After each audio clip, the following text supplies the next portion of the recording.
Thank you. It's our custom to announce a couple of things. First of all, that our meeting is being recorded. And second of all, any executive sessions or times that the commissioners have been together since the last meeting. We have not had any official executive sessions, but we were together for the official vote count on the 18th. Commissioner Eggleston and I crossed paths at the Allegheny National Forest when we were talking. He was meeting with the director on one issue and I on another, so I heard him speak for a few minutes, but no business was conducted. That was also on the 18th. We had a personnel meeting where the three of us met on the 21st, and that was purely informational. And then we had a radio demonstration, which you were all aware of because it was in the paper today, and that was yesterday. Correspondence, thank you, that's been received in the last couple weeks. We were notified by DCED that they will be conducting a monitoring of several grants. They'll be working with Lori Dunlap on that. Other than that, I'm not aware of any more correspondence or executive sessions. Do either of the other commissioners have anything to announce? I do not. Very good.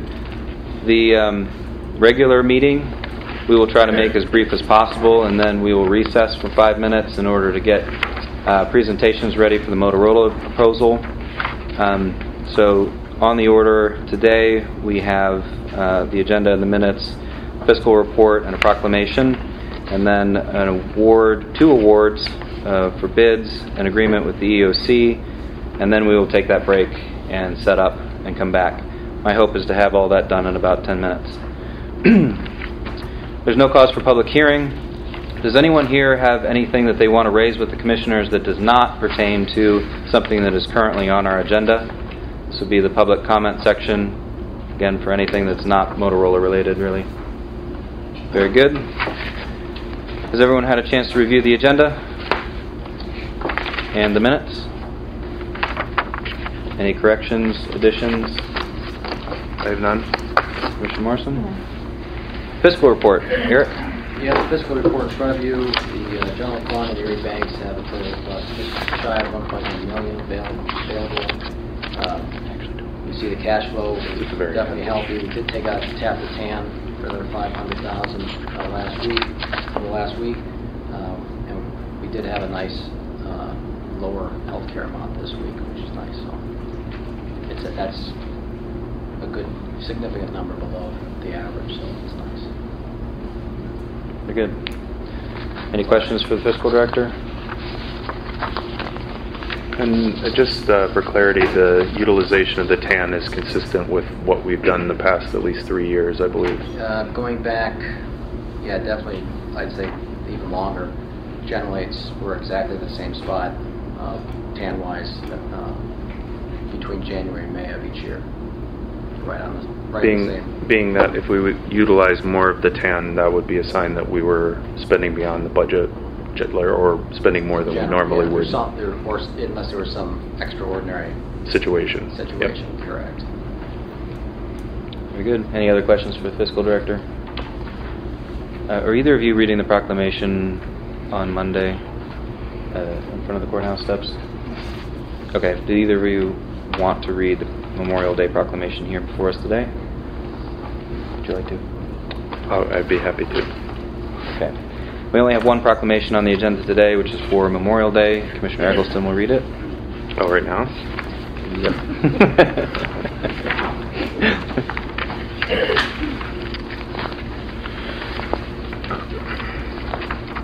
There's so many people all stand. This is a proclamation for Memorial Day 2018. Whereas May 29th, 2018 is Memorial Day, a day set aside to remember those who have given their lives to keep the torch of freedom burning brightly for more than 2 centuries, to serve as a beacon of hope for people here at home and around the world. And we still believe today that blessings of liberty require constant vigilance and sacrifice, and every man, woman, and child in this great nation owes a debt of gratitude to those who served their country so selflessly in events that reshaped the world, and that these brave soldiers, sailors, Marines, Coast Guardsmen, and airmen were the beloved sons and daughters of our land. and countless Americans have made the supreme sacrifice, laying down their lives so others could be free. Now, therefore, be it resolved that May 28, 2018 is set aside in Warren County for the purpose of remembering our fallen comrades and to celebrate the contributions and sacrifices of these men and women who placed their lives in harm's way, protecting freedom and fighting to preserve democracy. And be it further resolved that the observance of Memorial Day, May 28, 2018, appropriately commemorates historical events and expresses gratitude to those who gave so much for their fellow citizens. Thank you. Any commissioner comments? This time I'd entertain a motion to approve the agenda, the minutes from May 9th, the fiscal report is presented, and the proclamation. So moved. I'll second. Any discussion from the board? Public comment? All those in favor of approving the agenda, the minutes from May 9th, the fiscal report, and the proclamation for Memorial Day, please state aye. Aye. Motion carries unanimously. There's no old business on the agenda. For the first 2 or 3 items, I'll turn it over to Lori Dunlap from Planning and Zoning. I think just the first. Okay. Oh, you're right. Sorry. What the other one is. I'm working on a project funding with the county's Community Development Block Grant Funds. We're going to remedy the stormwater drainage problems on Center Street in Beverly Borough. First part of that process is to hire an engineering firm to determine what the problems are and how best to solve it, design a plan. And they've submitted a bid. They weren't necessarily the low bid. We don't have to pick professional services by low bid. We can compare experience. So we selected Stifler McGraw, who are now out of Titusville, and we're $28,500 for the engineering services, and then when we get to construction, they'll provide inspection services for $7,500. I ask that you award the bid to them. Any questions? Do you hear a motion? I make that motion to approve that bid. I'll second. Any comment from the commissioners? Public comment or input? Very good. The motion before us is to award the Center Street Stormwater Drainage Project for Bear Lake to Stifler McGraw in the amount of $28,500 for engineering services and $7,500 for construction inspection services. All those in favor, please state aye. Aye. Motion carries unanimously. Next on the agenda is a bid award for a replacement of the courtroom west side air conditioning equipment. I believe this is for the main courtroom, correct? Well, there's no lack of air today. It's freezing in here. It's working last week. Yeah. No, it's actually for the other courtroom. Right. So the bids were opened a previous work session. The request is to award the bid to A&B Heating for $19,850. Do I hear such a motion? I'll make that motion. I'll second. Any discussion from the board? It's just important to note that this is a kind of an emergency situation, as this unit has broken down. This is not something that was technically budgeted for, but it's a part of our regular maintenance of the courthouse. Right, and it'll be coming out of capital. Any public comment? All those in favor of awarding the bid of $19,850 to A&B Heating for the courtroom air conditioning unit, please state aye. Aye. Motion carries unanimously. Next on the agenda is a standard annual agreement that we have with Warren Forest Economic Opportunity Council.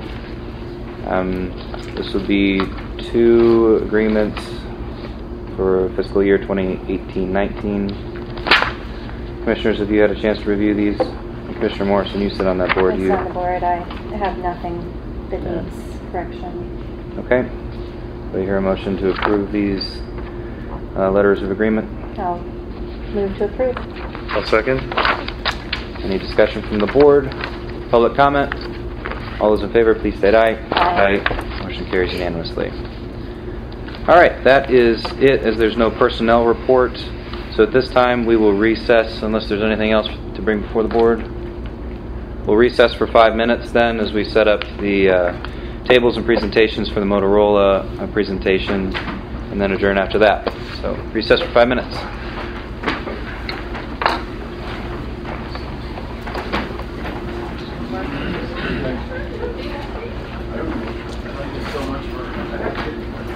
You're taking off. You ditching us? You getting your winter coat? Yeah. What are you going to say?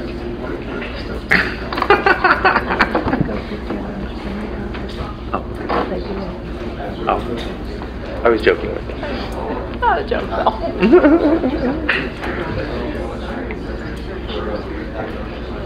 I didn't know that.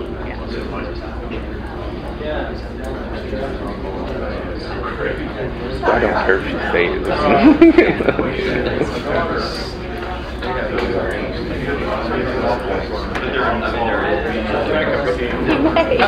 How long do we have? Do I have 5 minutes? To talk? Okay. And 5 minutes, please? Good. Okay. You might cut me off. Sometimes I get long-winded. Usually I don't, but... But you're a lawyer, so... I know. Your mind. Gift to give. I didn't bring it up. I didn't want to bring it up. No, I made a note of it. I'm going to reprint it. Well, what? My date is wrong.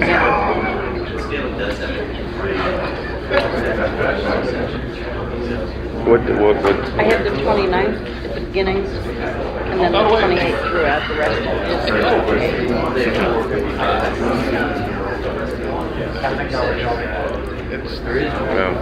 As he was reading it, I caught it, and so I made myself a note to change it.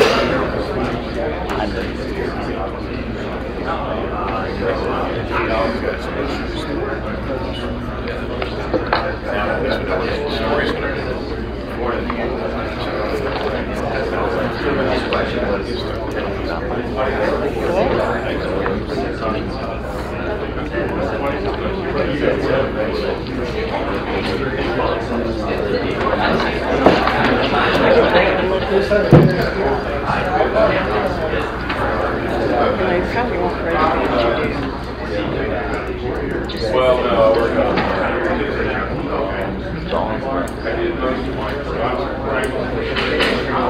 Copy and paste from the newspaper.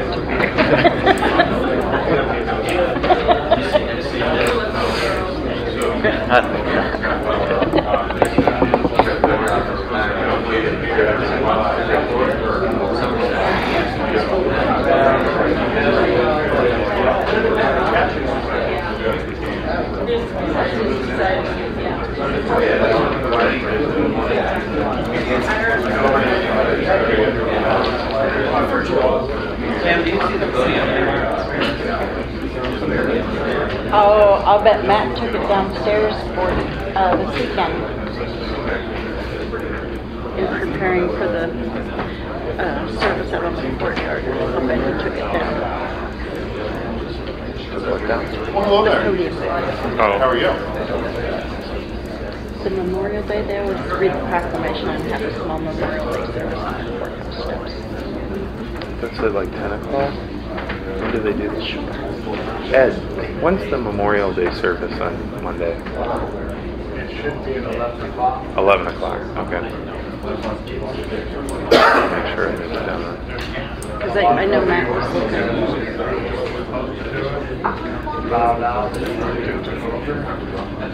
Their president is sick in Florida. Oh, geez. And I'm scheduled to be somewhere else. It's one thing. If it isn't one thing, it's another, isn't it? Always something going on in Veterans Affairs. That's stuff that they keep me out of trouble or get me into it. Is there any way to turn that air off? I don't know. Can you text Matt? Well, there's a thermostat back there. Hey, Rob, can you turn the air off? Turn the air off? Or you want it colder? Yeah.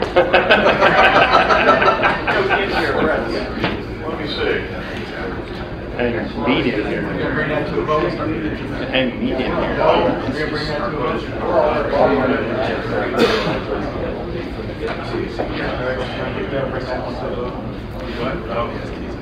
I like it this. Forgot to tell you to bring your hot chocolate. You got a suit coat on. My goosebumps have goosebumps.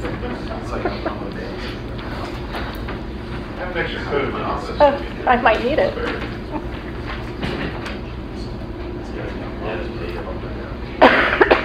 Yes. It's either one way or the other. I'd rather be hot.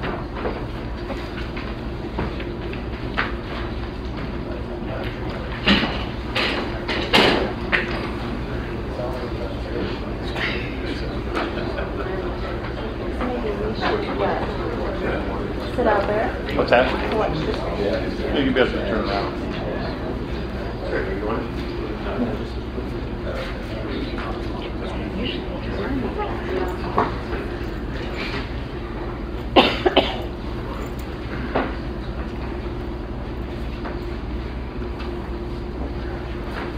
There's the thermostat in the other room. I turned it all the way up. We don't.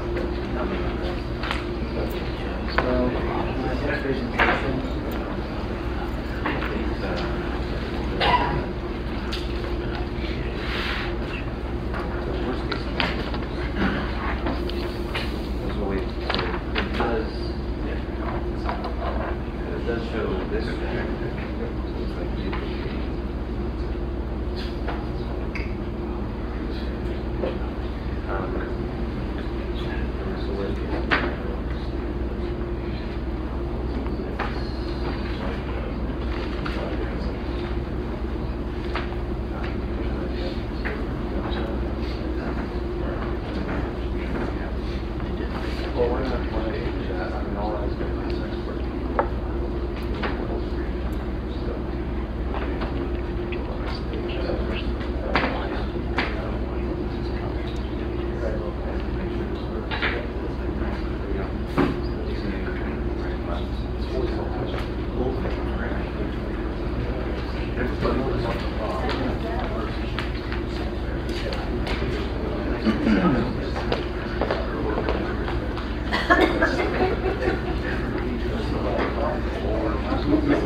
That's mine.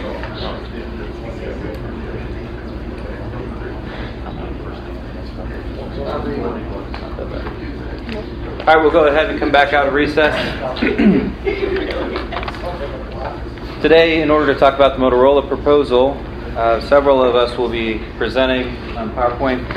Todd Lake will start us off by talking about what we currently have in place here in Warren County in terms of emergency radio system. Bob Barnum is joining us from PSP. He's the director of the statewide radio network. Thank you very much for coming.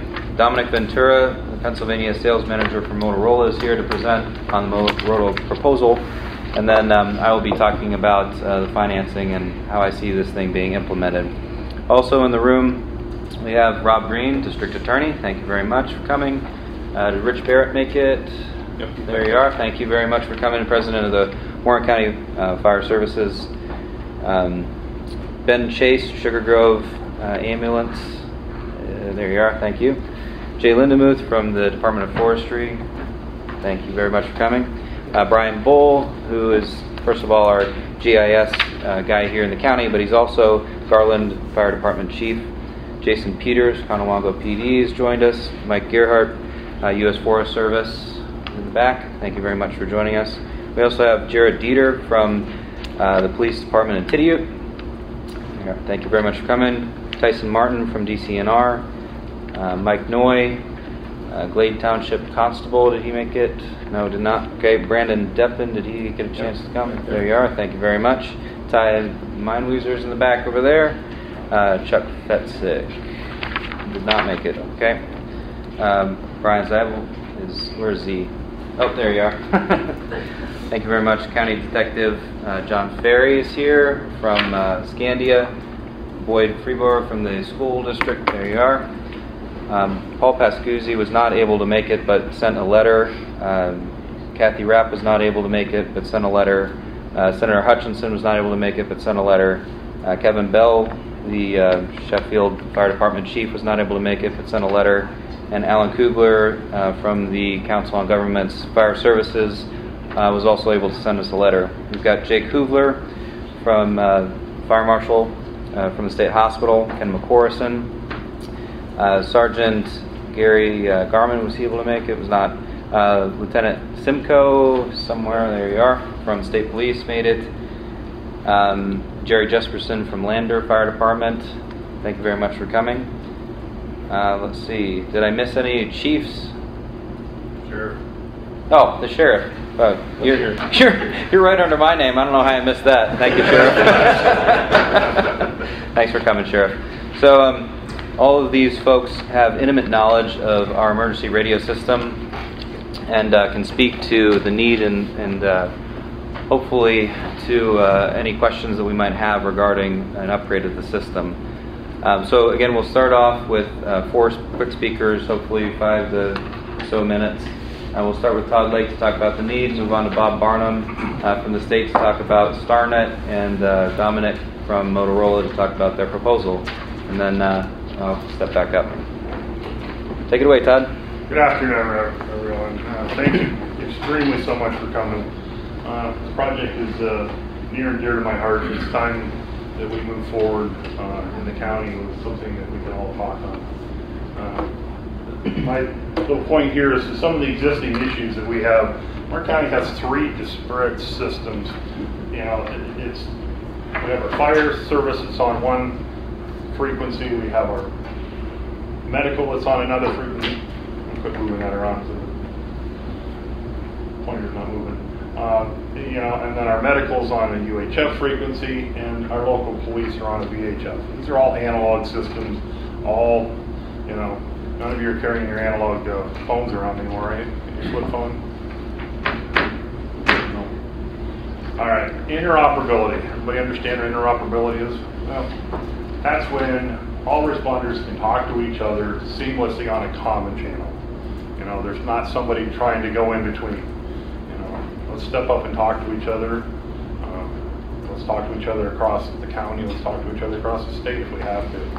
So, this is one of the things that was really realized after 9/11. That was just a couple years ago, right? It's finally coming to fruition. Right now, you know, our current system, we have 6 high-profile sites and 5 ancillary sites. These sites are all starting to age. The equipment's starting to get having issues. We still have gaps, even with mobile coverage. We get into certain areas, and there's issues. Like I said, the 3 disparate systems, they can't talk to each other. They make communications between the responders very difficult, sometimes impossible. I'm sure there's a few people in this room that can attest to that. Todd, when you're talking about 6 high-profile sites, you're talking about your towers? Yes, those are our, we have what we call high-profile sites. It's like our Scandia Tower, our Watson Tower, Stilson. Those ones that we have like 190-foot tower, antennas, equipment, generators. But then when I say ancillary sites, we have equipment on the school in TDU to be able to talk better with the PD in TDU and be able to talk better with the fire department down in TDU. And these sites are all managed entirely by the county, funded by the county, and it's all managed by the county, all recurring costs borne by the county. Well, except for some of our ancillary sites. We partner with Grand Valley a little bit on one site. We partner with TDU on another site. What are those costs? Right now, our cost tower sites, including electric and all of that stuff, we're probably close to, with maintenance, I would say 50 to 60,000 a year between all of them. you know, and that would include radio circuits, microwave circuits, fiber going to them. Like I said, electric bills, all of that. As you can see, we're not interoperable. You know, it was shown yesterday out here in the parking lot that, you know, when you get a fire truck, you can't talk to the ambulance right beside it unless they want to yell out the window. We're not interoperable now. When you look at this map, this shows where we sit. Warren is on 3 different systems. Erie County is in the process of their major project of switching them over to P25 system. P25 is Project 25. It's a national standard. Either Dominic or Director Barnum can talk a little bit abhor exactly what the definition is. But Chautauqua County has just gone to a Motorola P25 system. Cattaraugus County has. McKean County, the Allegheny National Forest, Forest County, and Venango County are on a analog VHF system, which our system is able to go backwards technology.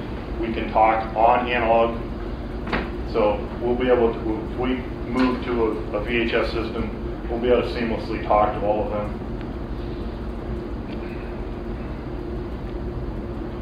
We have equipment out there. There are some fire radios out there that Sheriff could probably attest to that were purchased in the 80s. We have, I know there's fire trucks out there, that there's departments out there that have the old big old black box sitting in the back, you know, and a big radio head in the front that was purchased in the 80s. There's equipment out there. So it's good, but it's also 2019. You know, we have a lot of aging copper. When I say copper, that's what this goes from our 911 center to the tower sites. We have what's called dedicated radio circuits. That piece of copper goes from the 911 center in Youngsville through copper over to what's called the central office, the control office in Youngsville, and then goes to Warren, and then goes to either TDU or Watson. You know, all that copper, all this aging out there. It's not cost effective for Verizon to replace it. They'll never get their money back. So guess what they're not going to do? That's why they're pushing cell phones, and there's cell phone towers going up everywhere. It's digital. They want to be out of the copper business. And replacement is impossible for our low-band bases, our high-profile sites, continuous duty, low-band base stations are not available anymore. Motorola stopped making them many years ago. There was a company, Daniels Electronics, that we bought back in the early 2000s. They have since stopped making them. It's just an industry that they're not building anymore. The pocket monitors that, anybody got a pocket monitor on? You guys got a show one? Nobody's got one on, everybody's using their cell phones now. But the pocket monitors that some of the fire departments carry, they're pagers, they're personal voice pagers. Motorola doesn't make them anymore. There's one company that is still making them. It's just not cost effective. It's business. When it's not being used, they don't need them. Our councils at the 911 center, we're starting to, you know, they're legacy 911 councils. They're analog. They're not ready to die tomorrow. Things are in good shape, but they're not next gen 911 capable. They're not IP based. IP based gets us into that realm of better texting, better pictures back and forth, and even video back and forth. So, you know, if we don't adopt a replacement plan in the near future, we are setting ourselves up for failure. It's not going to happen tomorrow. Not going to win, I guess, but it's coming. You know. How many people are driving a car that was made in the 80s? And we want to fix our system on our terms. We don't want to be, okay, all of a sudden, there are lots of towers down, or still some towers down. We're trying to find some piece of equipment to put up in between the two of them to try to get us. We do not want to, we want to do this on our terms, on our time, on that sunshiny day. We don't want to be out there during a thunderstorm trying to fix stuff. And rather than wait for an emergency that dictates that replacement. You know, inevitably more cost, which would be more costly, obviously. And I said something about next gen 911. That is all IP based. Our phone system, text to 911, we are next gen compliance. We're next gen, our computer aided dispatch system, that we're in a 10 county consortium. We're moving forward with that project. Timeline is, we'll be on board by January, up and running. Another unprecedented thing that's going on in Warren County. These 10 counties, this doesn't happen anywhere in the state. We're part of that. And, Obviously, that's part of our imaging, the pictometry. Commissioner Morrison spearheaded that to get our pictometry in the county. I know Jerry Jesperson, and he was back with the assessment office, was trying it many years ago, and it's finally come to fruition. Brian Bolt can attest to how beautiful those pictures are now. Officer safety is just going to increase immensely. If we're all next-gen 911 stuff, we end up having an officer going out of the house, we could send him a picture, or he could actually maybe get onto it with his phone, tablet. They can pre-plan out in front and say, okay, look, there's a propane tank around back, don't go hide behind it, whatever, things like that. Our missing element right now is our P25 radio system. We're not next-gen ready. Any questions for me just on that my little spiel? All right, Director Barnum.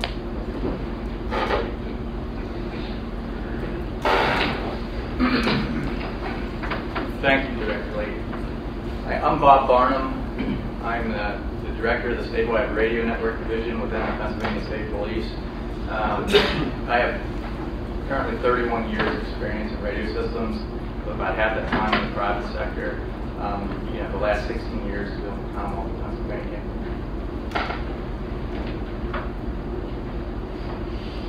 PA StarNet. Just some background. When we say PA StarNet, there's really three primary components of that. There's the steel radio towers with the bulletproof shelters at the bottom of the HVAC systems, generators, backup power. The microwave backhaul network that connects all those sites. And the third piece of that is the land mobile radio system, or the LMR system. You've seen in the news, I'm sure everyone's heard the $800 million number. Only roughly a third of that was land mobile radio technology that we're replacing right now. Some of the money was good investments that's allowing us to roll out so aggressively and quickly. We're leveraging the steel towers, shelters, microwave backbone, backup power. Those elements are good. We're just replacing the land mobile radio piece. OA, Office of Administration, had ownership of the radio system up until July 2012, where it was transferred to the Pennsylvania State Police. One of the first things that happened as a result of that was, at that point, it was realized that Open Sky was coming to the end of its life. It was problematic and it needed replaced. When I say Open Sky is a proprietary radio technology. When we talk about Project 25 or P25, that's a radio protocol or technology that was developed by public safety for public safety, and it's considered an open standard. You can buy P25 compliant radios from different vendors. Prior to that, you had proprietary radio systems where you could only buy radios that would work on the systems, the manufacturer of the system. And Open Sky was a very proprietary radio technology. Who developed Open Sky? Originally, the company was Maycom. They were bought out about 5 times. Ultimately, they reside with Harris Corporation right now.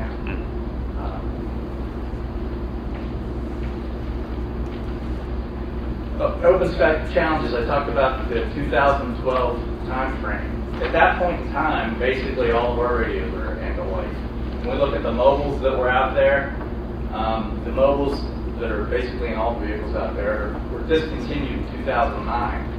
The service parts support for those stopped in 2014. And like I said, this was a very proprietary radio system in nature. It wasn't rolled out across the country in different states. There was just a handful of users that went down that path. There's no big pool of spare old radios that find on eBay or somewhere to keep stuff working.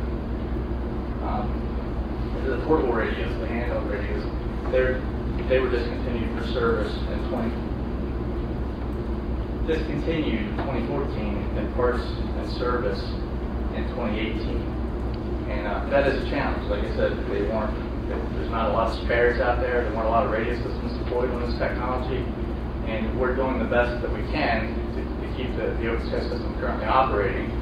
And we're doing that. And that's another reason we're on a rapid deployment. As Director Lake pointed out, knock on wood, someday something bad's going to happen with Open Sky, and we want to get ahead of that. We want to get the stabilized system deployed prior to. And I'll point out there's no phased decommissioning of Open Sky. It'll remain intact in its entirety until P25 is completed, and then we'll start to decommission Open Sky. And the other point, when we looked at that investment to replacing all those radios out there, it just made absolutely no sense to recommit to a proprietary technology with really an unknown future. We asked the radio vendor, how long are you going to support this proprietary technology? It's not really accepted. We tried to share, the radio system with other public safety users, but they didn't want anything to do with it because it's so problematic. And we didn't get a straight answer, so it made no sense to replace all those thousands of radios and lock into, again, a proprietary technology with a real uncertain future. We moved forward, went through a procurement process. Ultimately, Motorola was awarded the contract. That was October 3rd, 2016.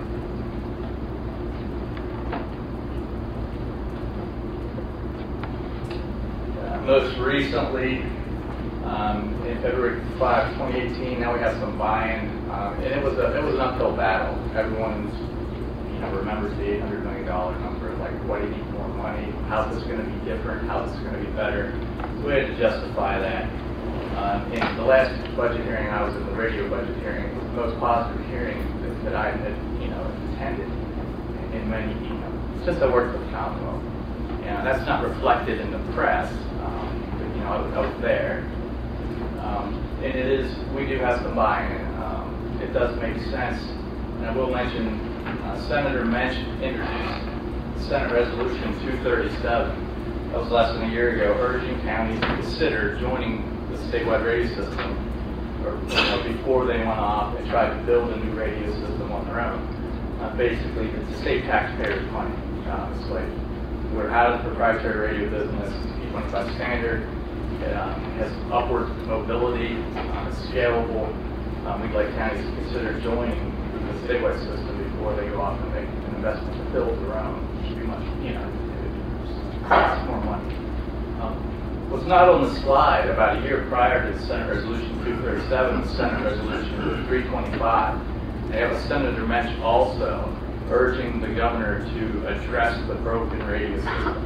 And that sort of helped us get out of the starting gate with P25. That helped get that moving. And that was just prior to award the contract. That helped the procurement process. So we awarded the contract. That was October. We got on a very, aggressive rollout schedule immediately. We went to Illinois to staging that December. Here we are about a year later, and I'll show you how much progress we made in a couple of slides. Warren County was selected as a pilot. We had 2 gates to get through. We wanted to do a pilot 1 before we went all in and make sure that's successful. Then we did a second pilot, which were the surrounding counties. Both were successful. Warren was selected because of the terrain. It's close to Canada. It's an international border. It makes licensing frequencies a little more difficult. And to be frank, when we looked at the design and proposal, that would be the weak link in the chain. So we wanted to come in on the county that we felt was going to be the highest bar for the vendor to be successful with an assumption, if that works, theoretically the other county should be easier. What determines the weak link? We looked at the coverage design. We have a coverage requirement of greater than 95% per county, and we did our own independent assessment of that coverage design. And when we looked at all the counties, that had the lowest number. It's still above 95, but it's the lowest.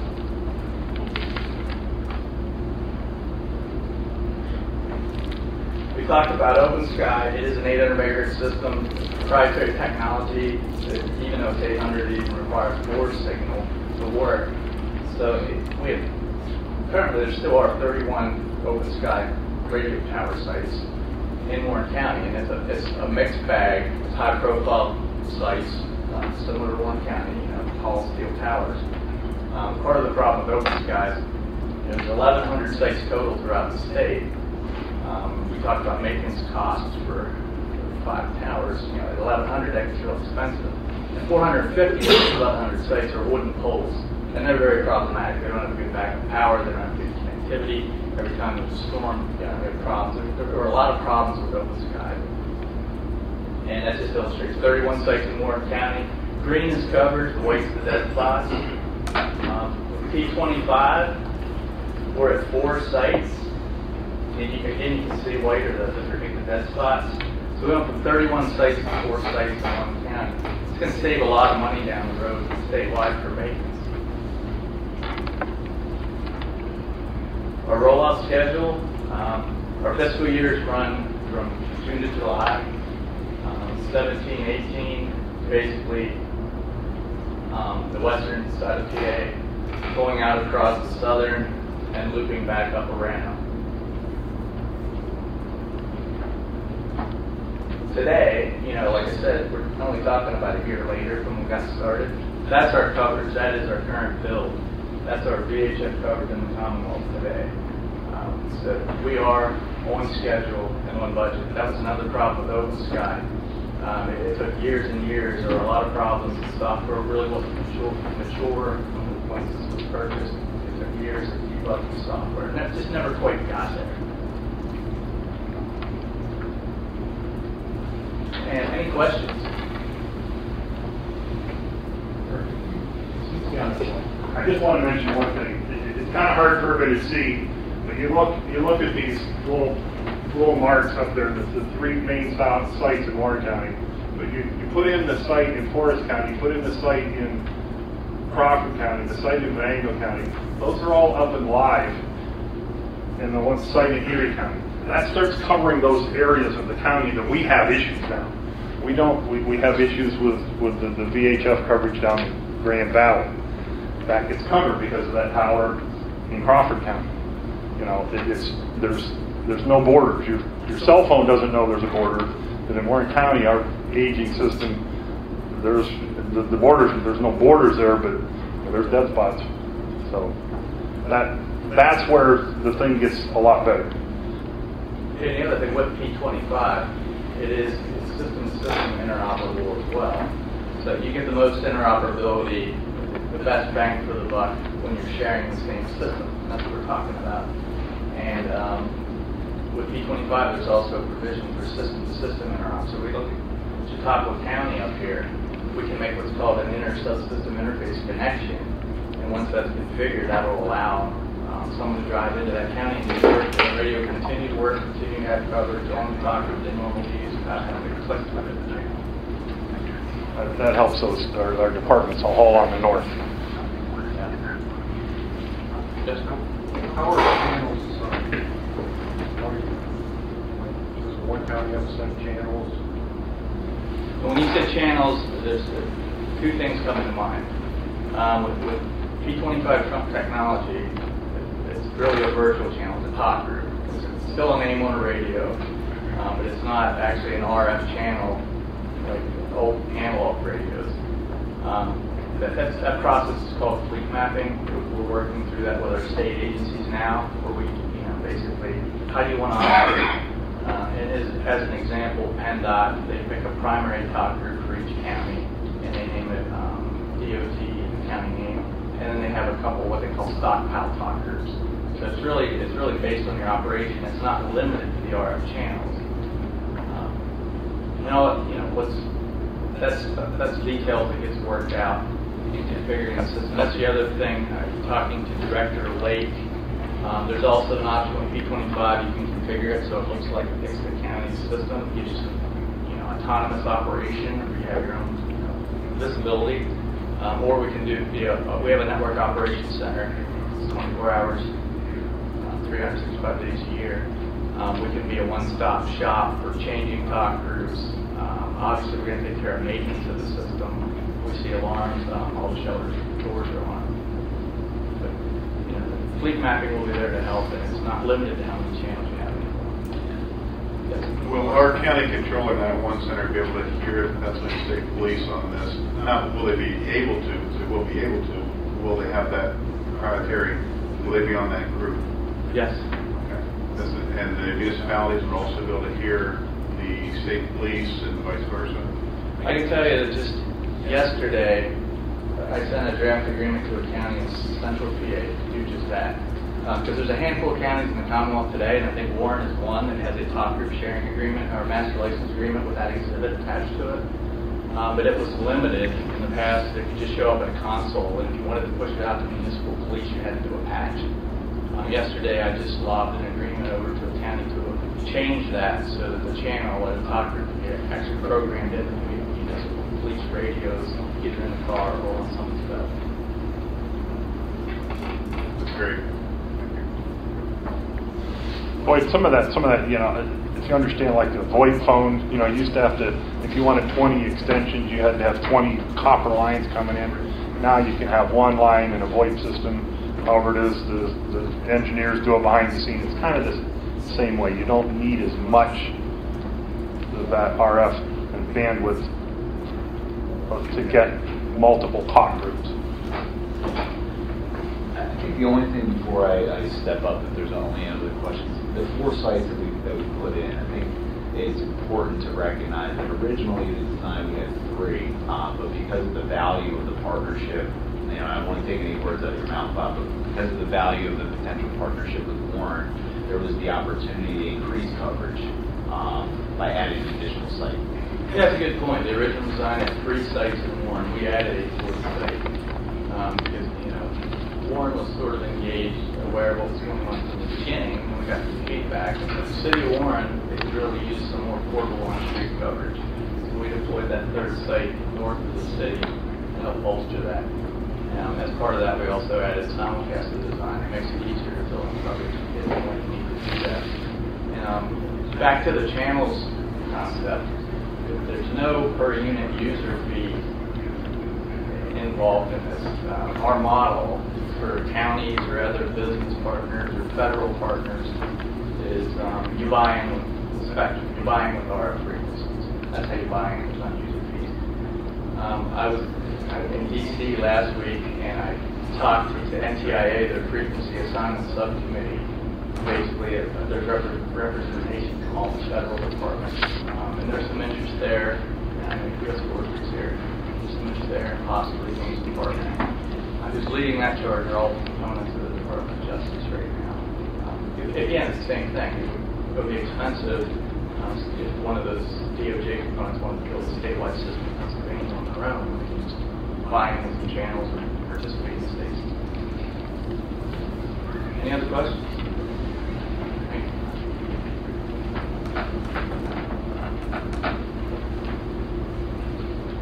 So my name is Dominic Ventura. I am the area sales manager for Motorola that handles the Commonwealth of Pennsylvania. So I've been heavily involved with my local team here within Warren and with the Pennsylvania State Police and the other Commonwealth agencies and counties throughout the state and their development of their P25 radio systems. So I'm going to touch briefly on a couple of the highlights of the proposal in front of Warren today and the cost benefits of that. So just at a high level, I'm not going to hit on all of these bullet points, but at a high level, StarNet that Bob talked about, this is a high-level view of all the sites. Bob mentioned before that the Open Sky system at 800 megahertz had 1,100 plus sites and towers throughout the Commonwealth. We've reduced that significantly to about 130 total, and it's a hybrid system that incorporates multiple frequency bands, which allows the opportunity for all the local agencies to continue to be interoperable when there are significant events that happen throughout the Commonwealth. We've also implemented four areas within the Commonwealth that have an enhanced capacity overlay to help with mutual aid response in those major populous areas. Bob mentioned earlier, the design does have 95% guaranteed mobile coverage Commonwealth-wide. In most areas, we are exceeding 95% up to the 97 and 98% percentiles. We're also based this off the P25 architecture. We touched on that earlier. It is an open standards that allows that interoperable communication. Because of the events that happened in 9/11 many years ago, multiple agencies, federal, state, local agencies have all converged on one scene, carrying different radio technologies, and we're not able to communicate effectively among them. Out of that incident came the P25 standards to be able to eliminate those communication barriers between those agencies responding in emergency scenarios. The other key point on this one that we have not touched on yet is that the Commonwealth has purchased a configuration in their system that provides basically 2 brains to the system. So it contributes to the high availability and the redundancy. So to put it simply, if one brain goes down in Harrisburg, seamlessly all the RF communications will be routed through the secondary brain in Elk County, so that there's no downtime. So just for clarity, you're stating that there are 2 brains in Harrisburg? Don't quote me on that. One's in Elk County. That's about 1.5 more than I thought.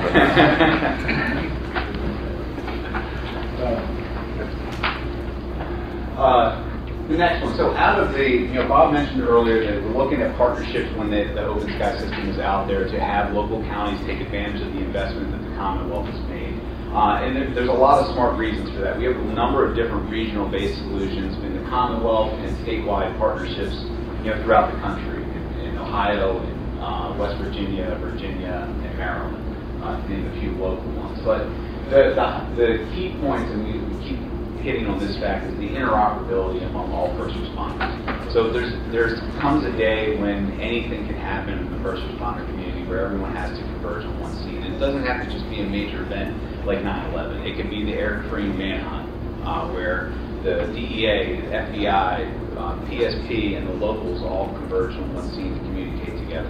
Or Flight 93 in Somerset County, where you had agencies coming up from Maryland, federal agencies, and local EMAs coming in to command and control the scene. Interoperability remains key in effective response time for first responders, and by joining onto one common architecture, one P25 system, that it provides you that ability. The second, or probably one of the most important ones, is the capital expenditure and the operating and maintenance expenditures. There's significant cost savings in leveraging the existing equipment that's already been purchased by the Commonwealth. It's a huge savings for the taxpayers. You're not adding in 4 towers to be able to coverage and communicate throughout the county. Those have already been purchased. The capacity is there. The technology is there. You just need to join on to be able to communicate. So huge savings there. The brain, I mentioned the 2 brains earlier, right? So roughly you're looking at about $1 million per brain. So there's significant savings there, but with the ability to take advantage of those advanced features from a redundancy standpoint. And the lower ongoing costs, like Bob touched on it earlier, since he is maintains and purchased the infrastructure of radio sites in the county, the ongoing maintenance costs for the electrical, for the RF equipment itself, for the tower work, so on and so forth, all of that is taken care of in their contract that they have because they maintain that ongoing to support their operations. So the ongoing cost savings there as well. And then the last one, which we'll touch on here as well, the economies of scale. The Commonwealth has 27,000 radio units that were on Open Sky and that will migrate onto the P25 radio system. That's a lot of buying power. Right? It's a lot of negotiation power when it comes to your end user portable radios.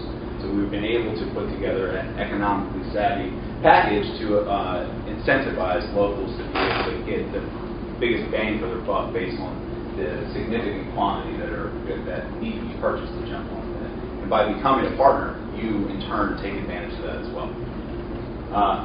Standalone architecture gives you everything that the shared architecture does. It just provides you that brain on site with the additional cost required to purchase it up front, continue to maintain it, and it increases your local connectivity costs, your fiber, your MPLS, broadband connectivity, and it puts you on an island, right?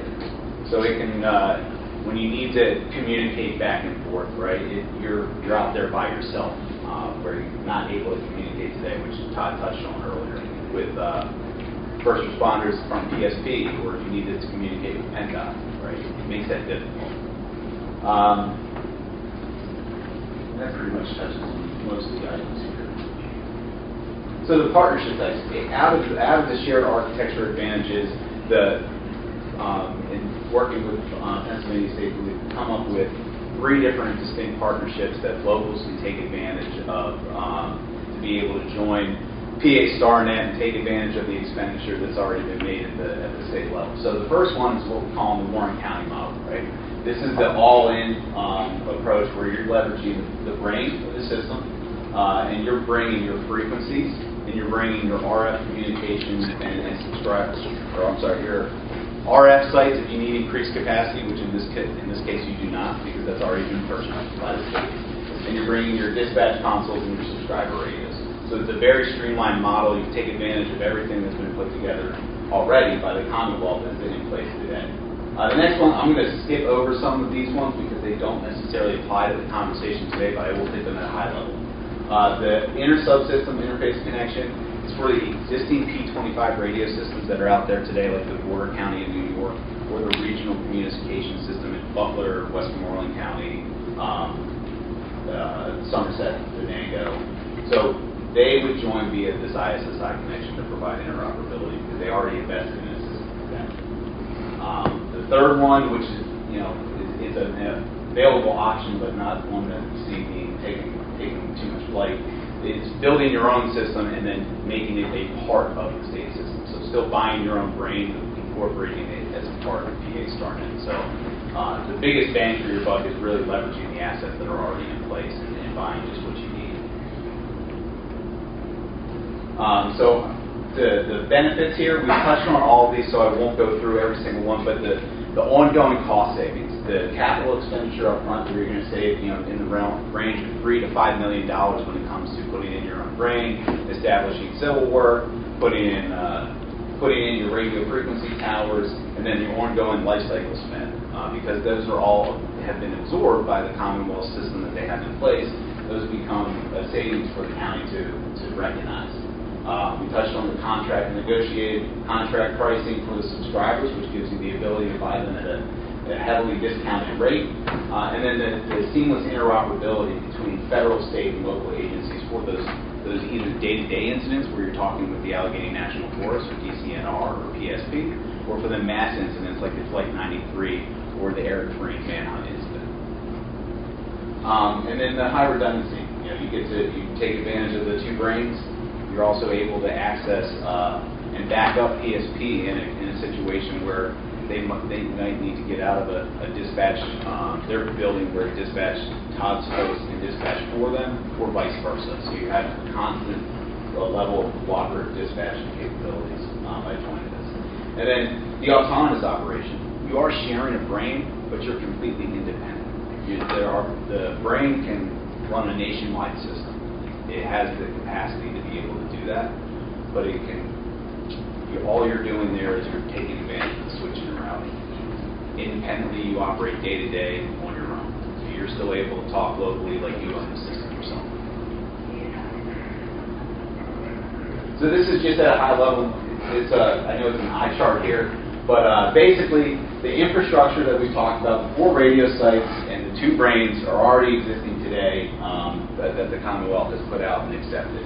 What Warren County would be purchasing is 3 dispatch consoles located down there, the 3 computers, that would tie into the brains to be able to do the dispatching functionality for the local first responders through the existing RF sites and towers and system that's already implemented today. So it's limited build out there. We're just putting in the dispatch capability and taking advantage of the existing microwave connectivity to the cores or the brains, and the existing logging equipment that's already on site to log radio traffic.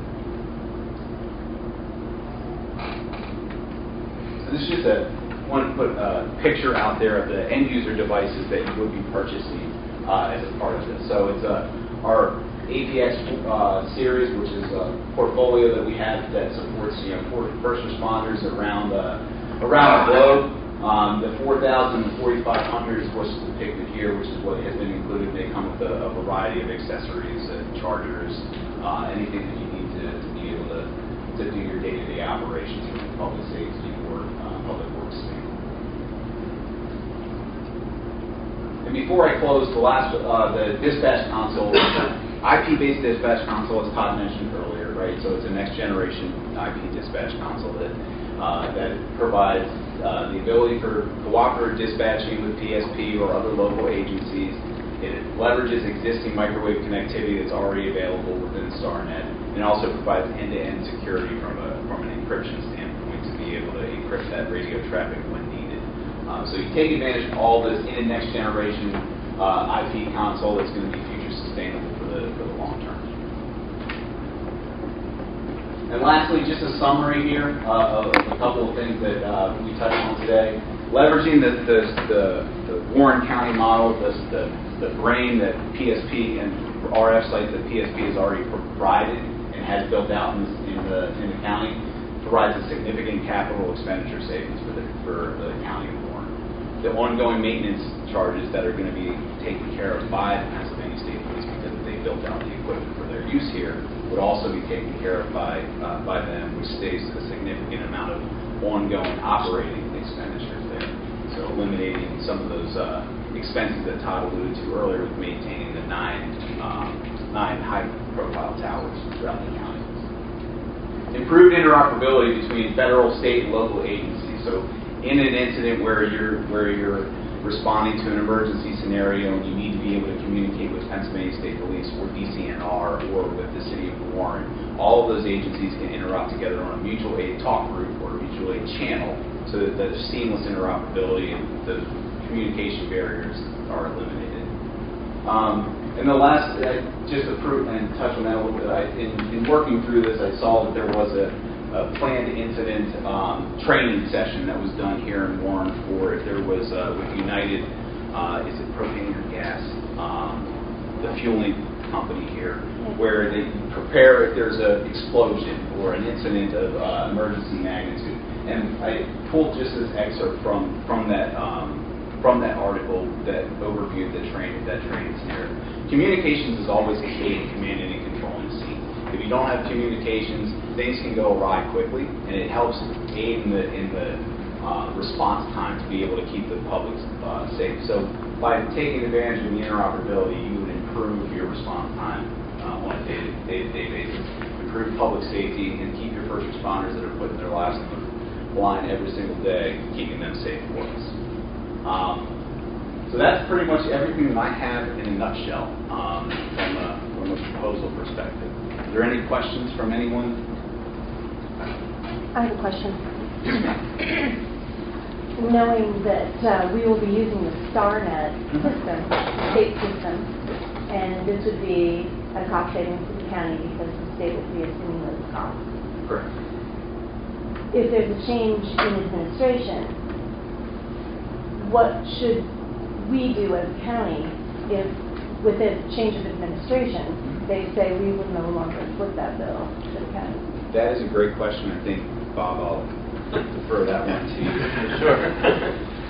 What we would do, and we do this in every case, we would fully execute a legal agreement that establishes a term that would survive any change in administration.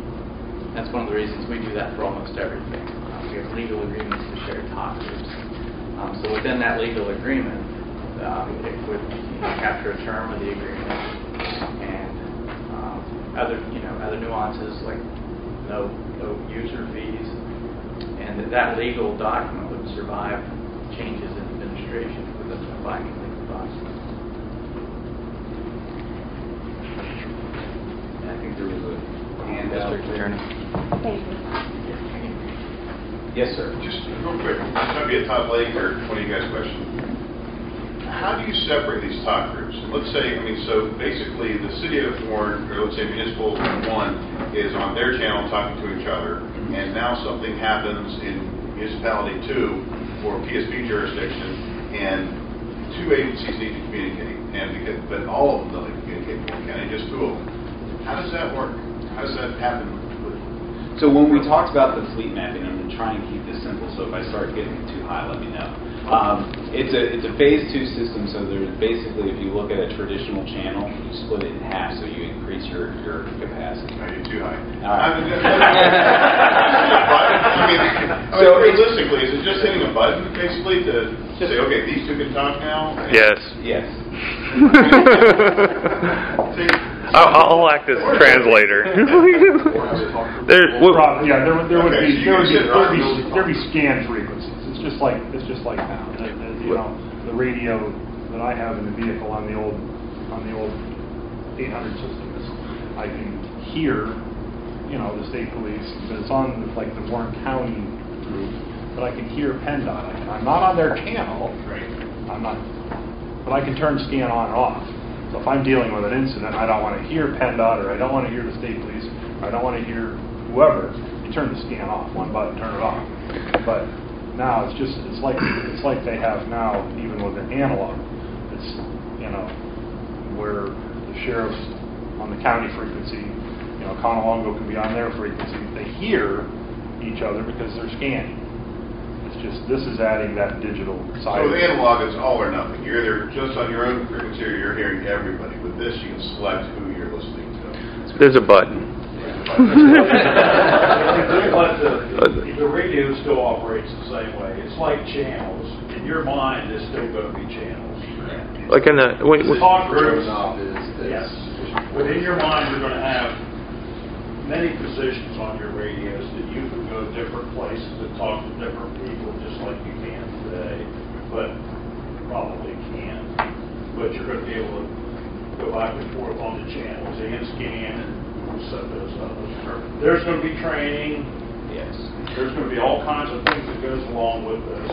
There'll be a lot of thought put into fleet mapping, but they're not going to just hand a radio out and say, here you go. Right? There's going to be a lot of extensive training on these units before they go live. And there'll be like talk groups. There'll be county police talk groups, and the last thing that the state police don't want to hear stuff going on at a structure fire in Grand Valley. Jail. They'll have to go to they'll have the capability of going to that, but they would need to. It's not going to just be clicking the button. They may have to go to a different talk group. So when it's an incident in school or something like that, everybody will be able to go to what they'll call a global channel. There'll be a global channel, and the state police will flash all of the state police radios in Warren County.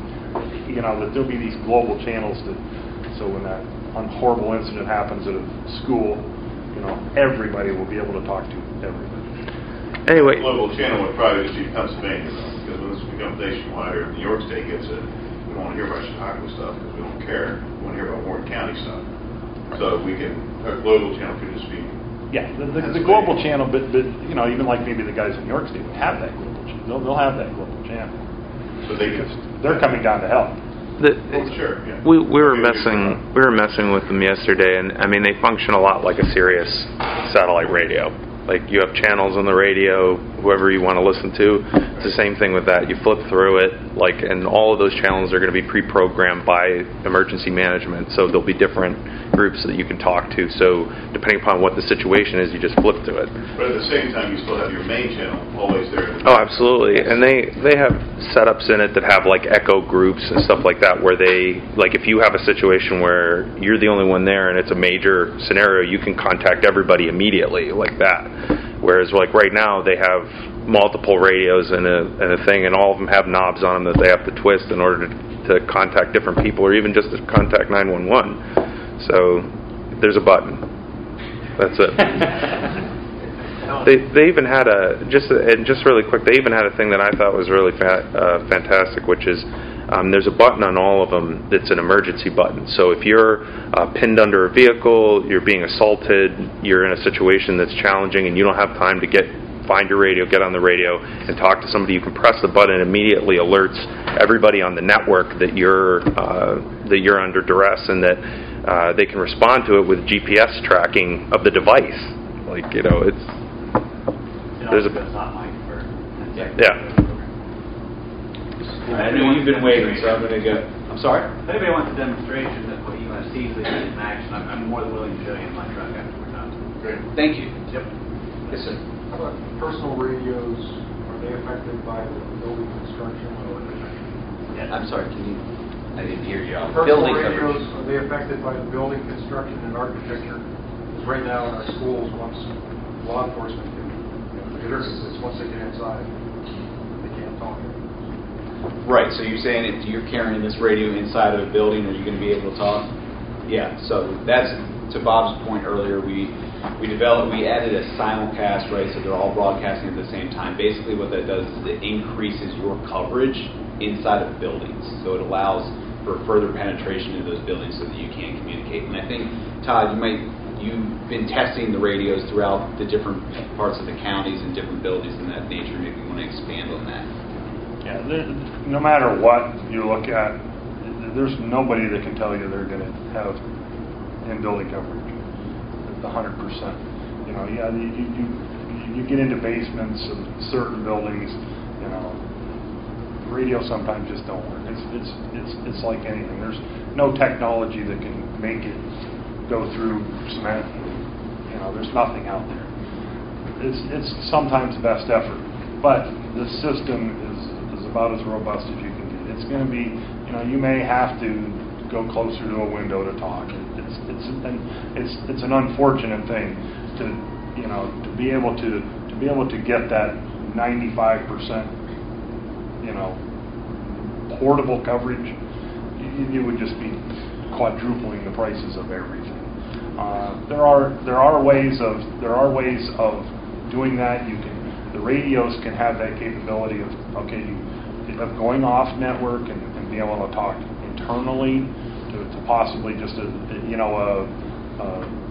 incident commander outside the building, you know, and that type of stuff. Todd, would you say that this system is going to have greater signal penetration than the low band system that we're currently operating? Yes, it has. This has greater capability. We have gone around to all of the schools.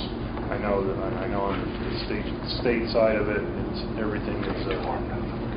Is there any technology to create like a hotspot or something? Like a hotspot inside of a school? Yeah. So what the Pennsylvania State Police uses in all their vehicles for in-building is what we call a digital vehicular repeater system. So it's basically a repeater in the back of every vehicle that extends that coverage and helps penetrate into those buildings.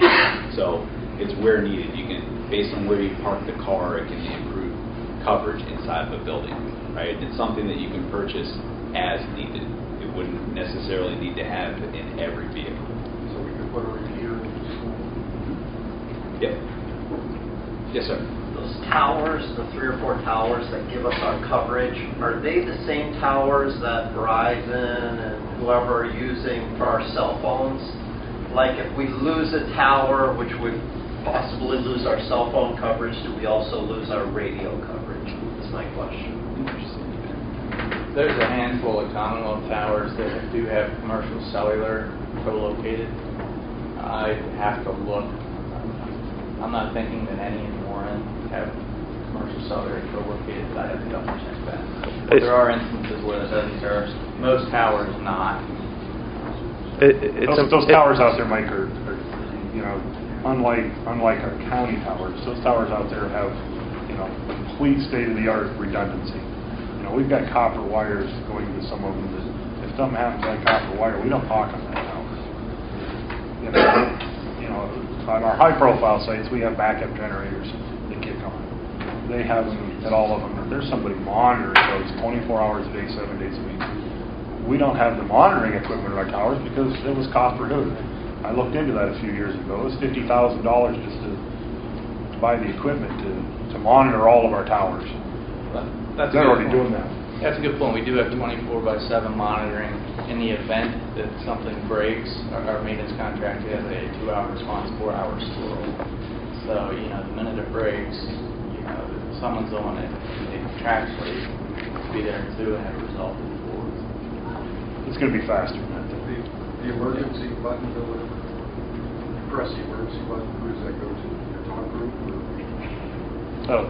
That'll alert on our consoles at the 911. It can also alert all the locals in the area on the radio, a visual alert. The orange screen can pop up and say, you know, Dominic has pressed his emergency button, as well as, you know, Todd getting that information on his dispatch console. Will the consoles have multi-select dispatching capabilities for the locals? Yes. It's really, yes. We'll work out that configuration. If need be, if there's, whatever, if there's something going on that everybody's on the P25 system and there's some agency that comes in that's not P25, we can connect those together. Like, it wouldn't be any different than what we are now. The biggest thing is this can do reverse technology. You can't take an analog radio and talk on the digital system. You can take a digital radio and talk on an analog system. In the event like we had Bucky, it was a New York incident, it was a PA incident, PSP involved, New York State Police involved, Game Commission, Forestry, a system like this in place, that's going to put all those entities in connection, correct? They all go like a global channel. If any of the guys that were here in uniform, that was an extremely tense situation where New York agencies, PA agencies, nobody had communication with each other. You had to go to a rendezvous point, talk to who was in charge. They would place you in a spot, and you had no idea what was going on. Yeah, because at that point I was at the Ukraine manhunt 40 of those 48 days. First week of that kicked off trying to use Open Sky. They even deployed four additional sites. It just wasn't working. So we stood up very quickly a 2-site VHF digital simulcast system. There was 2 sites linked together, without the big brain. And it worked. And once we got away from Open Sky, for about a week, our folks were busy because the feds and all the other agencies formed a line because they had VHF radios that could operate. Nobody's radio could operate on Open Sky. And that did work. And this is very similar technology, just with an extra layer of control. And from the point of view of an officer there, when you're watching a cornfield behind your car and you have no idea where the activity is, you don't know if he's coming towards you or not, and all you have to do is sit there and look at that cornfield and hope that he's not watching you. You know what I mean? Chief? I don't have a lot of questions because I'm probably not knowledgeable enough to get into the technical part of it. But I would plead with you to really consider this strongly. I've been in this business for over 50 years, and you're being generous to say 1980s. Go back to the 70s. I can get you a handful of radios in service right now that are in that.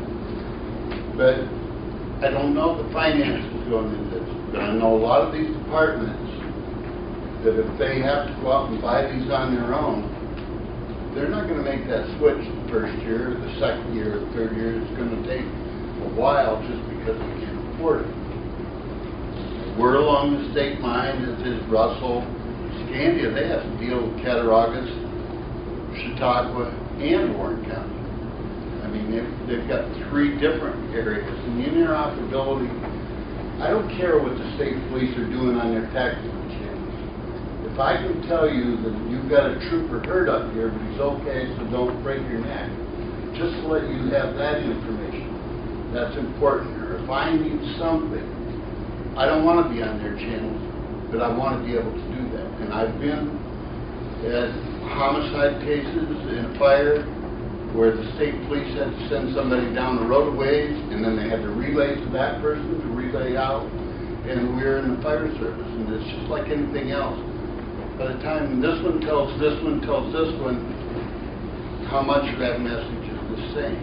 And if we can put this together so we can all work together, it'd be godsend. It would be so much better than we've had in the past. Thank you very much. That might be a great transition for me to talk a little bit about what I'm proposing the commissioners actually vote on. Basically, Motorola's proposal is a $1.8 million spend for everything. That's all inclusive, including the end user subscriber, the portables, the mobiles, and all of that. Commissioners have had a chance to review the proposal. Commissioner Morrison made the suggestion that the county retain ownership of those and do some sort of a program where we allow the end users to use the equipment, but in the event of any malfunction or misuse or something like that, we would be able to take it back. It would be depreciating on our books, but from the department's perspective, everyone would still have their equipment. Commissioner Eggleston wanted to make sure that liability was covered, so I believe that we have taken a look at the proposals, and we will not have any issue with that. And Attorney Shreve has drafted an agreement that would be passed with individual departments in order to receive the equipment. And we have one of those drafts with us today. And then it's important to note that there is a warranty of 3 years for this end-user equipment. The question has been asked, why would the county be the one that takes on the responsibility? Well, partly it's because we're the ones that are, first of all, tasked with emergency management and communications within the county. We provide a countywide 911 dispatch system, and we have been responsible, that is, the commissioners have been responsible for the last 30-some years. When it comes to using the end-user equipment, usually the departments purchase that. However, we have learned our lesson from watching other counties try to implement it, and the county will say, all right, we're moving to this system, you all have to buy equipment. As the chief was just saying, departments cannot handle that. It would take years in order to get everybody on the same system. So my proposal is that the county step up and purchase the equipment for everyone. And I think that is a good thing for us to do. I don't think that it's the state's responsibility necessarily, and they have already done their part in terms of letting us on their core system and everything.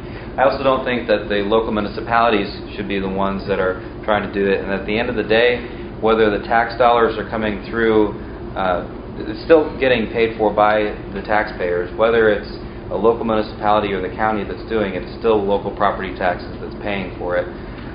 So I don't view it as being particularly different to the taxpayer, but from an administrative standpoint, the county needs to be one that steps up and does it, because it would be like herding cats trying to get several dozen different agencies and municipalities all on the same page with the same agreement and such. In terms of financing, Motorola has proposed financing this program for us at 4.1%. The USDA is also, we are applying, I hope to, assuming this passes, to the USDA for a 10-year loan that would drop that rate down to about 3.5 percentage points or so. So that's how I would anticipate financing it, and then paying that off via a portion of our debt fund, our millage that is currently dedicated towards our debt.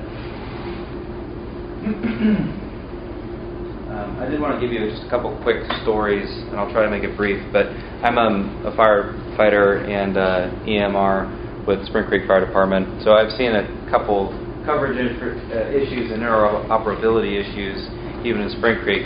So I'm sure almost everyone in this room could provide similar stories, but I'll give you an example of just last year. PennDOT was replacing 426. They had an accident, and so our fire siren goes off, and they happened to be right in front of the fire station. So they knew full well that there was an accident, that they needed to get their equipment out of the way so the fire trucks and such could get out. But of course, they didn't have radios that could talk to our radios. So the silly thing is, there's a traffic control PennDOT worker right outside my parents' house. My mom was there, so the woman says, "Do you have any idea what's going on? What do we need to do?" So she picks up the phone, calls me on my cell phone. I happened to be near my radio, so I heard what was going on, relayed back to her, who relays to PennDOT, who relays back to their dispatch, and they finally figured out, after like a course of 5 minutes, what was going on. That's the kind of thing that this would fix in literally seconds, rather than spending 5 minutes messing around with it. Another good example, in Spring Creek Township, we had a tanker that overturned, also on 426, almost the exact same spot.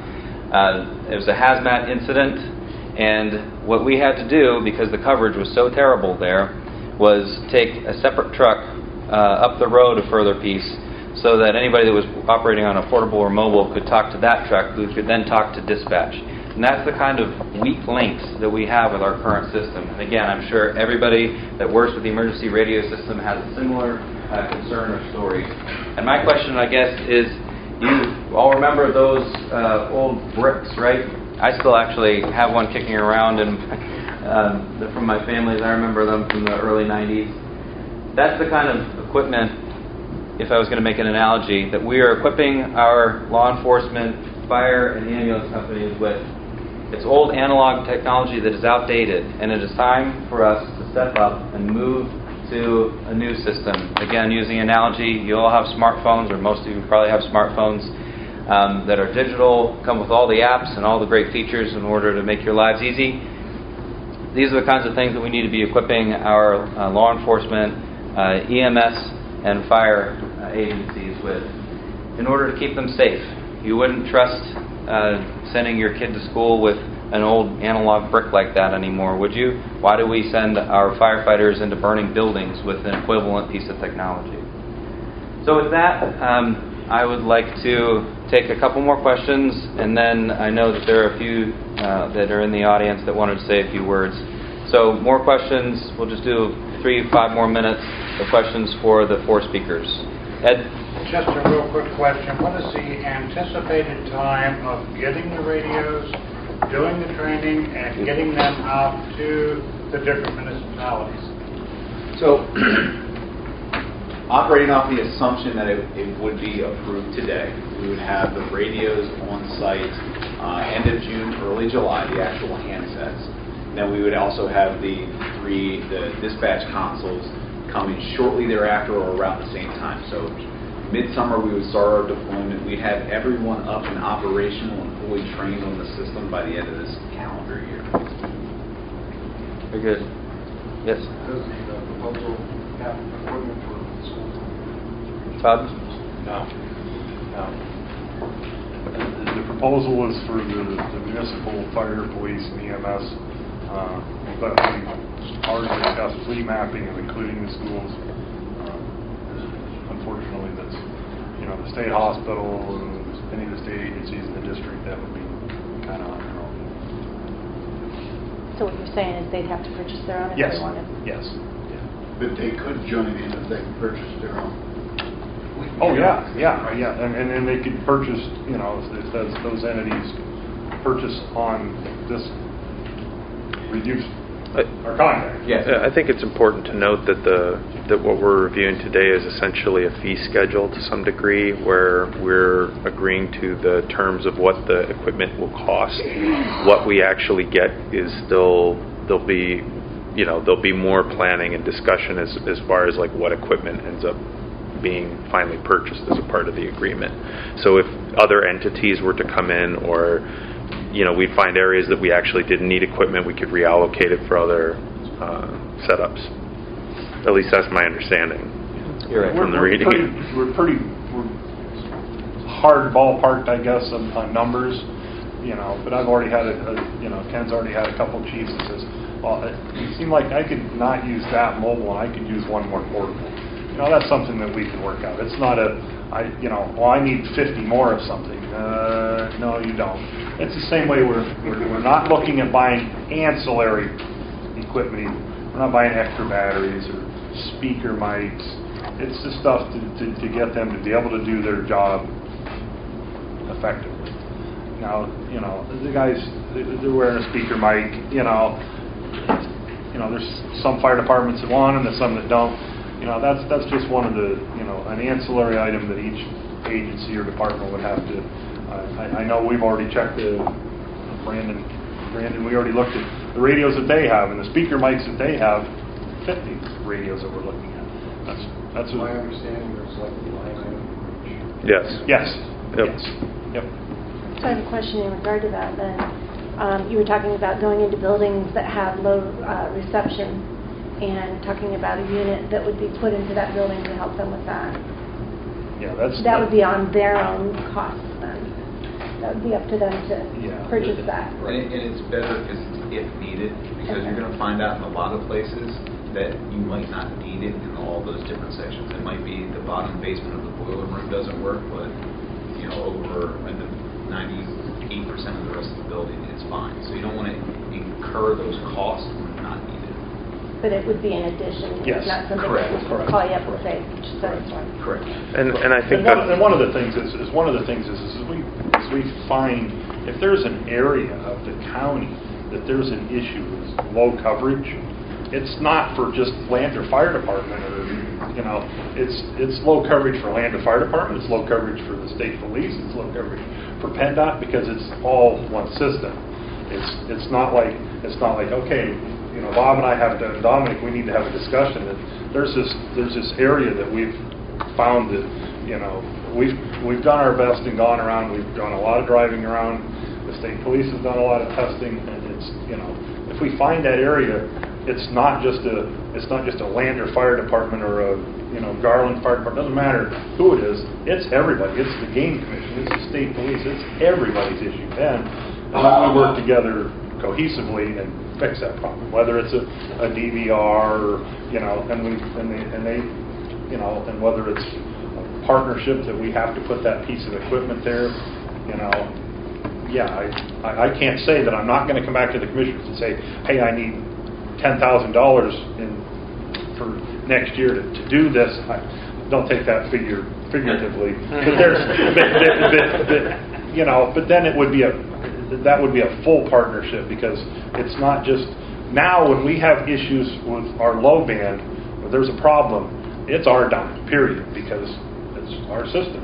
Right now we had an issue down in the Grand Valley area, and we ended up getting a tower and putting it up with a partnership with within the last 6 or 7 years.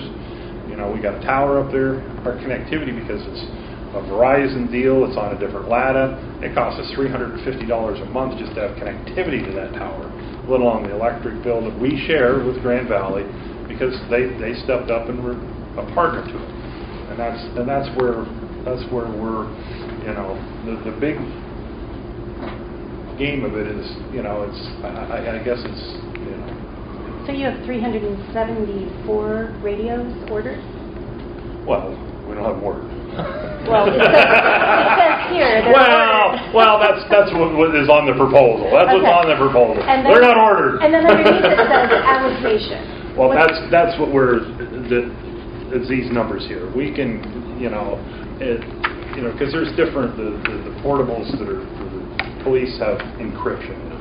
So they can talk if there's an incident going on, they can talk in an encrypted frequency. Okay, and then you have United Resigning listed with zero press board. Yep. So it would be at their expense. Yes, private company is for sure their expense. Okay, at this time I'd like to move on to getting comments from officials that have said that they wanted to say something. Let's start with the sheriff. I've been involved in communications in the county for 14 years. My life has depended, and my safety is dependent on communications. For several years, I was a 911 coordinator.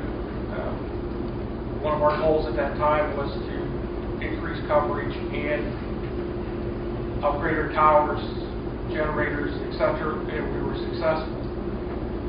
However, I can cite numerous incidents working with the state police, with the other police agencies, and the bottom line is we had an incident down in Enterprise where we were working with the Warren Barracks and the state police, my office, Forest County Probation. We had 2 deputies, one from Warren, one from Forest, get hurt, and not being able to communicate was a big disadvantage. I think this system will solve a lot of problems that we have all worked towards. Jerry Jesperson, Rich Barrett, we've been around for a long time. We've fought the same battles. We try to solve the same problems. This system will do it. This system will solve the problems. Keeping in mind, as you go forward, that the hardwired copper wires that we have used for years. I'm 62, almost 62 years old. I started in the fire service when I was 14 years old. They're using the same system today as what they were when back then my fire department was incorporated in 1955. They're not making equipment. We're either going to have to bite the bullet now, or we're going to have to do it. We're going to do it at some point down the road. I think now is the time.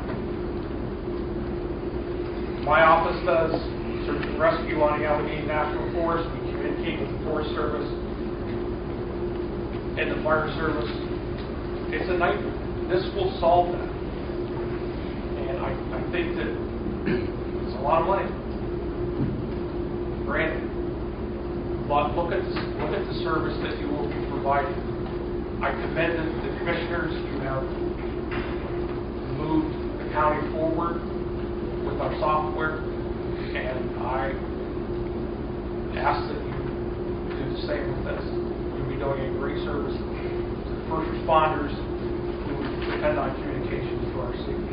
Thank you. Thank you, Sheriff. Attorney Green, do you have anything to add? Who here hasn't had lunch yet? I'll be real quick. When I took office in 2014 as the DA, the police and the 911 center, the brain of our operation. In fact, if you look at 911 center on my phone, it's the Death Star. I'm a Star Wars fan. It's like, they control everything, you know. But PSP, the state police, don't communicate with the 911 center. I never knew that. I practiced as criminal defense attorney, worked with the police on the other side, but I never knew that there's separation. I didn't know that until in that same year we had two incidents where one, there's a state trooper down in Sheffield, and he was going to, I don't know what he's there for, but he's by himself, and he was starting to get attacked. And actually pulled his taser and was going to tase this guy, and he's calling into the PSP to, I need some backup. And Sheffield, PSP barracks at the Starbrick, they put someone in the car, they're zooming down there. 1 block away is a sheriff deputy, and I believe it was Stetzig, is serving papers on for a civil process a block away. Literally, I mean, just right around the corner. He is right there. It takes how long going, 80, 90 miles an hour getting from Sheffield, or getting from barracks to Sheffield. PSP, they call their own, their guys, of course, and 911 knows nothing about it. They can't hear the communication. Another incident we have is there's a robbery in Sugar Grove, and PSP is automatically notified. They go to investigate. Well, the robbery got loose, and he's gone out about the county. No one knew that was going on in the county other than the state police and the FBI. And the FBI knew because they called the sheriff's department to ask them what was going on. That nothing about the bank robbery, to something else. Said, hey, so you guys are having a busy day. No, nothing going on. Well, we have a bank robbery. So they called the 911 center. 911 center still didn't know about it. This is an hour and a half later after it happened. We got a loose bank robbery on the list. Communication is key. You've got to go to communicate. Then we ended up becoming one of the 3 counties, I believe, that could listen to and monitor PSP communications, because you have to be able to work together. I never realized this, again, as a defense attorney, that there are, whether you wear a gray uniform or a black uniform or a blue uniform, I always saw the police as the police. They're the police. That there is some separation. There is some, I'm proud to wear this gray uniform, or I'm proud to wear this black uniform. And I appreciate that, and I get that. And I'm honored to work with every single one of you. But when the quarterback on the team, which is the sheriff, PSP, municipal, the quarterback. Everyone thinks they're the quarterback. The quarterbacks are all talking to each other, and all the running backs are talking to each other, and the wide receivers are talking to each other, but they're all on different communication systems. And then the head coach, which I'm going to definitely say is 911 center, the head coach doesn't know it, so they're talking, but they all can't communicate. The quarterbacks are all talking to the quarterbacks, running backs are all talking to the running backs, head coach is talking to some of the running backs, some of the quarterbacks, but not all of them. And then they say, okay, let's run the play.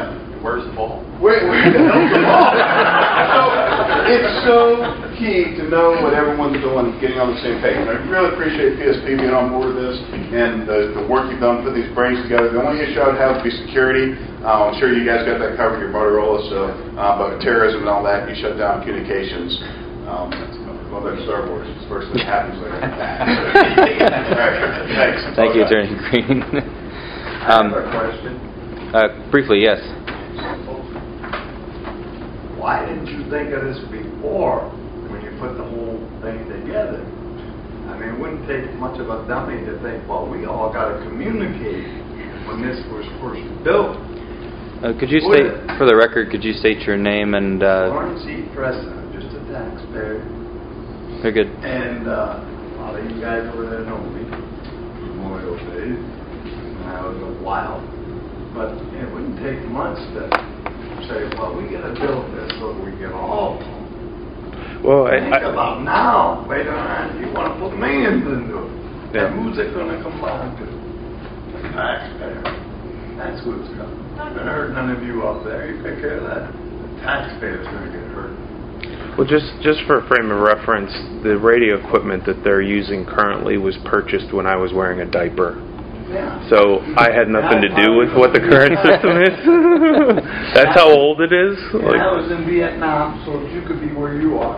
Yes. Okay. At this point, we've had law enforcement. Could I have... So you didn't answer my question. Why didn't somebody think of it then? So they could build the technology didn't exist, sir. Like it didn't? No. The stuff that's being bought is a digital network that is completely... You mean where one couldn't communicate with the other? Yeah. Want to bet on that one, would you? Yeah, we are betting on it. Well, I'm not sure what you mean. Are you...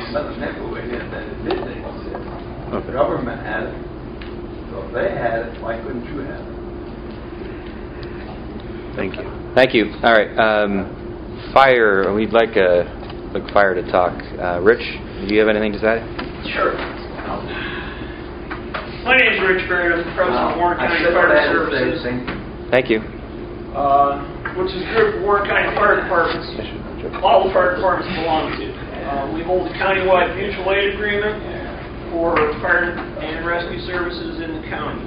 As an organization, we try to help the departments through issues and assist any way we can. I myself have been part of this for 30 years. I've also been an active responder for 36 years.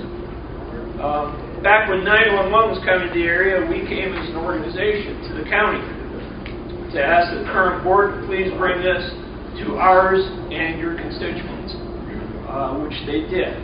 We did this, though, as a signal of solidarity. We parked fire trucks all the way around this building and in show of our unified. So then when Enhanced 911 came out, we again asked the board, which they approved. We're now talking about a very vital piece of equipment for all emergency responders, whether it be police, fire, EMS, EMA, etc. Communications is the prime link for any incident, whether emergency or non-emergent. I've been on some incidents in Warren County that we've had to have representatives of each organization in the same room so that we can holler back and forth so that they can all talk on their different radio frequencies. We now are at a point where our equipment will no longer be available. To bring us the P25 system will bring us light years ahead of where we currently are. The fact that the actual interoperability is something that we have heard of but never have experienced. Coverage areas that are being offered by the state system are far better than we have experienced with our current system. On May 17th, we had a meeting with each chief or his designee of the fire departments in Warren County. They met with myself, Commissioner Kaplan, and Ken McCorse to discuss the P25 system and answer any questions from the departments. Discussion was held and questions were asked and answered. At the end of the meeting, a unanimous vote was given to support the P25 system with the county's purchase plan for replacement radios, so as not to create a financial burden to already strapped departments. If there's any questions, I'll be happy to answer them. Thank you very much.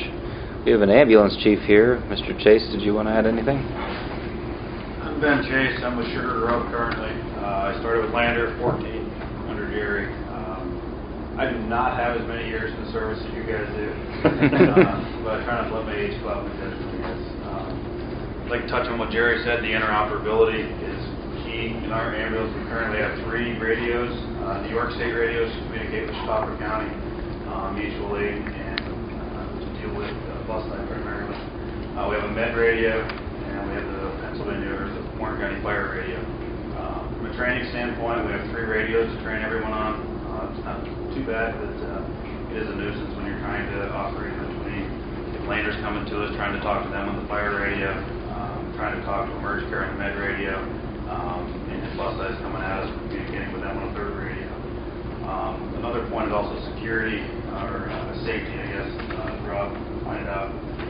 We're implementing a QRS container tomorrow, which allows us to sort of shortfall the amount of people that we have responding. State of Pennsylvania requires us to have 2 medical on all ambulances. We implemented the QRS container as a temporary fix until we can accommodate the issues with shortfalls and manpower, which will allow one person to respond with this kit, trying to get our response times down to get to our decisions faster. One of the chief concerns that we have from an administration standpoint is safety. This system is designed for one person to respond. Our current radios, there are a lot of dead zones. This portable unit will have a portable radio, which 90% of the time, don't back check me on that, the majority of the time, will not reach Warren County if we have an issue. It's a concern that Ken's expressed with me on how we're going to know when this QRS container goes en route. But I'm more concerned with once you're there, if something goes awry, the only thing you have is your cell phone to back up to. And the majority of Sugar Road does not have cell coverage. So this system, we have some New York State ones now. The coverage, especially considering that the closest towers in New York State, is exceptional. We can reach a lot of different areas. We talk to Mayville frequently when we use the system. It's clear ours is strictly on interoperability and safety concerns. But we are behind it on behalf of the ambulance service. Thank you very much. Appreciate it, Chief Chase. Chief Bull, did you have anything to add? Yeah, I just wanted to, real quick, I had the opportunity to go out and do some testing with the Department of Public Safety with this system. Doing this 30 plus years. I call them dead spots, dark areas, whatever you want to call them, where you can't talk to anybody. Some of the areas we hit, we went specifically to these areas that we knew of, and we were talking from wherever we were at to get her into the county on portables, like we're talking in here today. Now, like Todd said, you know, in building, took one to my fire station, big metal box, metal exterior, metal siding. I can turn on a radio, mobile radio, in one of our trucks. Can't get out when it's sitting inside the building because it's metal. One of these radios standing dead center in the middle of the building, I can talk to dispatch. So that's all I wanted to say is the coverage, I think, is simply put amazing compared to what we're used to. So. Thank you. Thank you. I did want to make sure that our state and federal partners had a chance to. Do you have anything for us, Forester Lindemuth? Yeah. My name is Jay Lindemuth. I'm with the Department of Conservation and Natural Resources, Bureau of Forestry, and I'm a fire forester for the District 14, which includes Warren County. My office is here in Warren. Ourselves, with the DCNR, are going for the B25 system. We're in the beginning stages of that. But to increase our interoperability, I've been very fortunate working with Warren County. They've been on board, helped me out immensely with the current system that we have. Some of the other counties within my district, I don't have that communication link with them. My primary job duties as a fire forester with the Bureau of Forestry are fire suppression, fire investigation, training, education.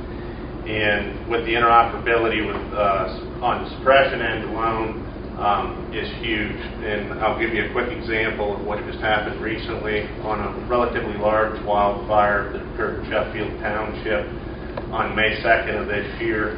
I get text alerts from Warren County Control when a brush fire is dispatched in the county, but I have no way to communicate with them back to let them know that I'm en route or other than a cell phone.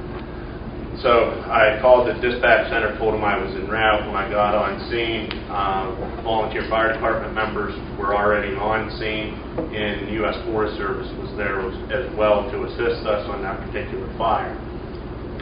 It was an extreme day, especially locally with fire behavior and wildfires extremely dry, winds were high, things of that nature.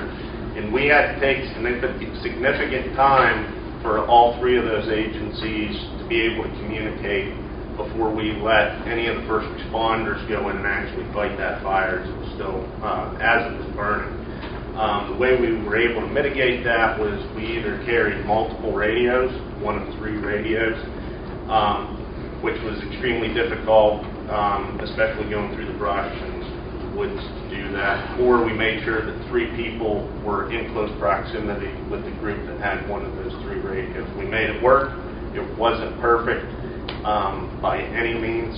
In this P25 system, it definitely changed, would fix that. To add a little bit to that, we also had air resources on that particular fire, where we had our recon aircraft circling, keeping an eye on it. We also called in single engine air tankers, to where I was the only one that was able to communicate with them, which could have caused a safety issue if there were something that happened to me on that particular incident. But I appreciate the opportunity to talk and put in a little bit from our perspective from the Bureau of Forestry. Thank you very much. Federal partners, I believe we have Special Agent Gerhardt here. Yes, Matt Gerhardt with the Forest Service. I don't want to prolong this meeting any longer than necessary, especially since I took leave today to enjoy the nice weather outside. But I felt that it was important to come here today. The last presenter we had, I believe it was the sales rep, and also Rob Green. They mentioned about how communications is key. It's not key. This is what we do. This is our livelihood. As officers, whether we're talking to a contact face-to-face, or whether we're talking to somebody at the other end of a radio or a cell phone, we have to be able to do that well. And when you can't do that well, you put your safety on the line, you put the safety of the individuals in the community that you're serving online as well. 2 weeks ago, I had a domestic violence incident up in Willow Bay. I was the first person on scene. The individual had run into the woods. The male took off into the woods. The female was still there at the campsite. I had to leave the female, go to where I had cell coverage to call McKean County PSP to request backup. So they dispatch a car. Now I go back down to the scene, but I can't talk to McKean County on the radio. I can't talk to their car as it's coming up to give them updates on the situation. So I'm kind of hanging out there in left field, just trying to make sure the guy doesn't come out of the woods, make sure the woman's taken care of, making sure we got a good handle on the situation. And it would give me a lot of assurance to be able to just key up and to find out, hey, you know, car 5, how far away are you? Or to give the dispatches at each barracks or at the 911 centers updates on my current situation. And then from a fire and EMS aspect, we have search and rescues. Lots of times I actually bought a scanner to put into my vehicle so I could hear what was going on with fire and EMS. And there's nothing more frustrating to hear those guys talking about a situation, and I can see the answer to it, but I can't pick up a mic and call them and tell them about it. I have to call county. County, can you pass on to fire this information? So it's all about simplifying. It's much more simpler for me to sit here and just talk to Todd directly and get the situation resolved, rather than for me to talk to Todd and have Todd to talk to this person over here, and have this person over here, and then get back to me when I'm trying to get a situation under control and just do our jobs. So that being said, thanks very much for allowing me to speak here today, and hopefully we'll get out of here soon so I can enjoy that sun. Yeah. The last person I know of is Chief Peters. And just kind of go on a little bit what the sheriff said, a little bit what Matt was saying as well too. When we're out of the car, this is what you have. What we have on our person is what we have. We have a bulletproof vest. We have the body camera so the court can see it afterwards. You know, you have your weapon, you have your taser, you have your mace. What's the thing that we use every day? The radio. So if the radio is not working, that's more than half of what your ability is when you're out and about. So this system, everything that you guys have talked about, it sounds great. When we're in a car chase and it's a Conewango car and a PSP car in the middle of winter after they just committed an armed robbery in Pittsfield, those two cars have to be able to talk to each other, because I can't call on the radio, tell 911, hey, tell PSP I'm going to try to slow down and pin him in. It doesn't happen. It's done. The guy got around me. The guy made it all the way to the Warren General Hospital, right off the ledge, right into the river. Could that have been avoided with this? Quite possible. So I went to my board of supervisors as well. I had Ken McCorson come, and they're behind it as well too, so just to let the commissioners know, Board of Supervisors for Tonawanda and myself, we're behind this. Thank you. I'm not going to read the letters of support that have come in. I'll just have them entered into the record. But for the record, Senator Hutchinson said it's an undue burden on taxpayers to pay for 2 emergency radio systems when one would do. I'm pleased that the Commonwealth StarNet system will be shared with local agencies because of the cost-benefit sharing. Representative Rapp had similar things to say as have already been said today, as well as the COG Fire Services, Chief Bell from Sheffield Fire Department, President of Clarendon Fire Department and Borough President of Clarendon, Paul Pascuzzi, and David Schwank, Russell, DFD Chief. So I'll have those entered into the record. But at this time, I think everybody has been waiting for a motion. I have one more question. I think Okay. the elephant in the room here is the cost. How is the county going to afford this cost? As I mentioned earlier, it's a $1.8 or $1.9 million spend. Initially financed through Motorola, but my hope would be to get a loan through the USDA at a lower rate. They're not asking for payment until August of next year, of 2019. So it will not be an immediate spend, and that would allow us time to plan from a capital perspective, as well as apply for the grant, hopefully get it. And our bond payment will come offline at the end of this year. So next year, my proposition would be that about roughly a third of that go towards paying for the new radio system over the course of the next 8, 9, 10 years. As a point of order, in order to discuss the agreement, I'd like to make a motion in order to adopt the communication system and service agreement so that we can then discuss it as a board order of business. Did I hear a second? I'll second that. Very good. Thank you for the clarification. Yep. So, a few things. So, first of all, I know everybody wants to get out of here and that this has been a long meeting. This is a huge investment by the county. So if it takes a few hours to have that discussion, I'm perfectly fine with having that discussion. This is something that should be thoroughly discussed by everyone. The second thing is I'd like to discuss the agreement for, the reason I made the motion is I'd like to discuss the agreement for the actual equipment first. I think that the financing of the agreement should be a separate conversation, as I think that those details need a lot more, need to be more thoroughly discussed than perhaps the agreement does. So first of all, I just want to state some of my reasons for supporting this initiative. But I would start by thanking Commissioner Kafferlin for the level of work that he has done in leading the charge on this effort. He does, from my perspective, a terrible job on occasion of telling people the work that he does here and the effort that he puts in order to address some of these issues. So I'm going to take some time in order to do that for him.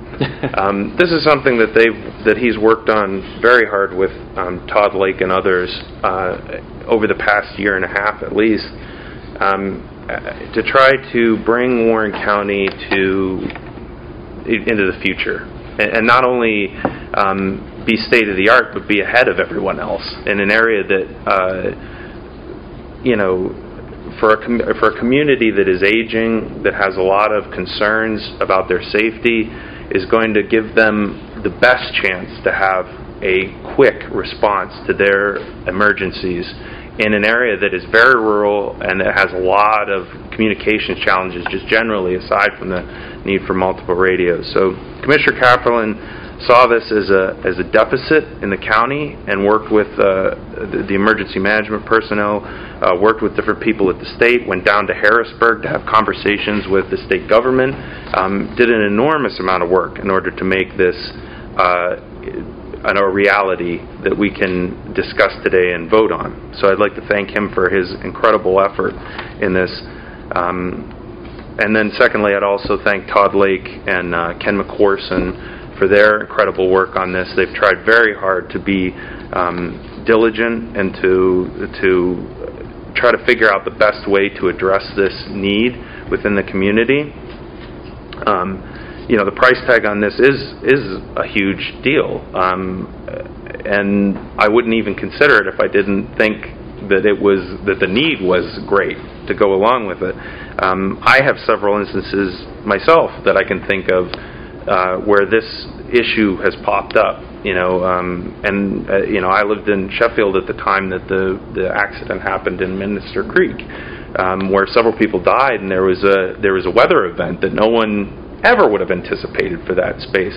I don't know if you've ever been in Minister Creek, but there's no service of any kind in that area. And if any of our first responders had to go down there and communicate, I mean, that's an enormous challenge for them. And this system, utilizing state resources, they're actually going to be able to communicate in a space that there's no cell service, no radio service, no service of any kind, in a situation where someone's life literally is at stake. And that's the question you have to ask in this: is what value does that weigh on you making decisions? So, just a few things. First of all, and Todd can correct me if I'm wrong, although there are 2 other counties in the state that have connectivity with the state police, this agreement would allow us to have the greatest level in the state. And frankly, this agreement and this collaboration with the state police and with the state government is unprecedented in Pennsylvania. To me, that's a huge deal.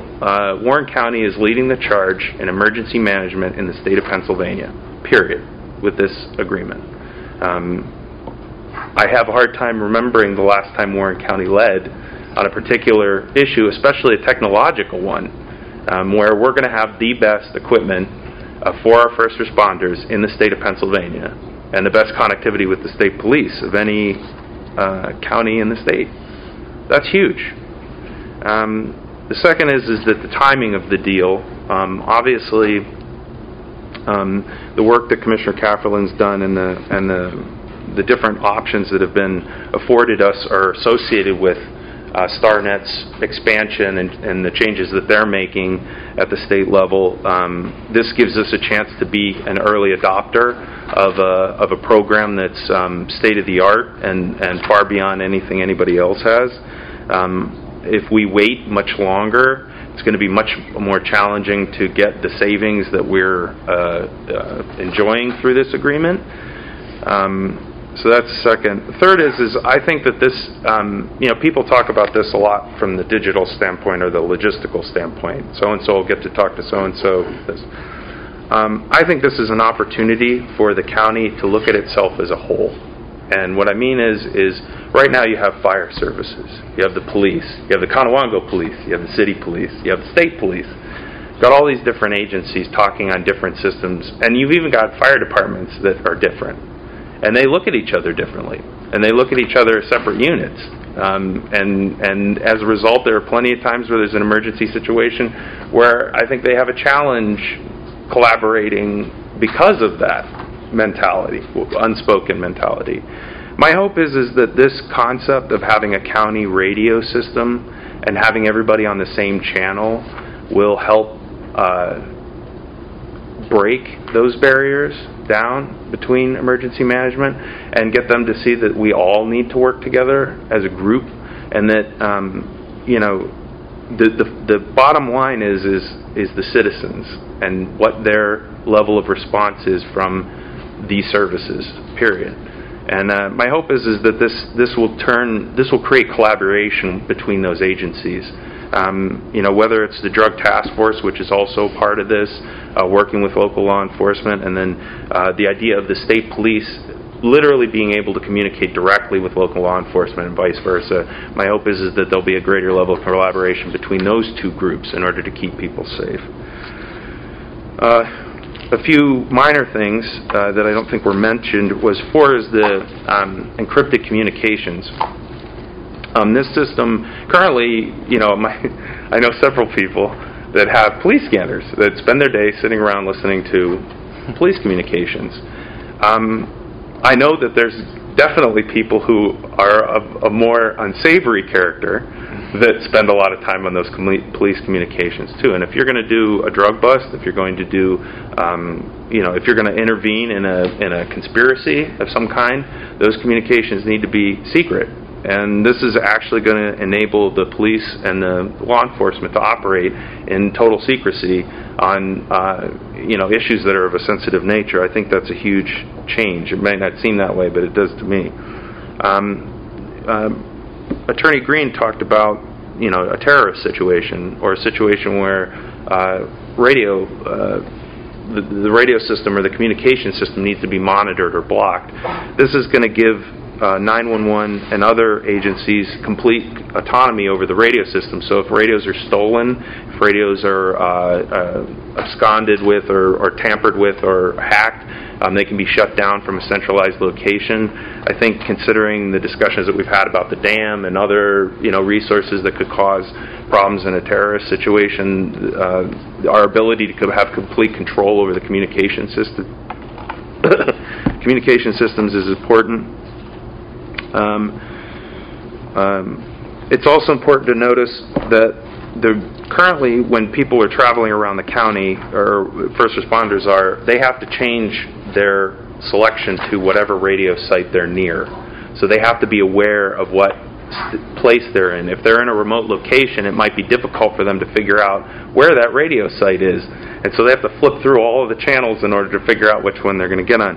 These radios are actually smart enough in order to just automatically switch them on to the nearest radio site so that they don't have to switch back and forth. Now that seems like a little thing, but when you're trying to save somebody who's drowning, or you're trying to you're trying to find somebody and you need to bring everybody to a certain location, that's 30 seconds, a minute that you're losing flipping around with a radio station.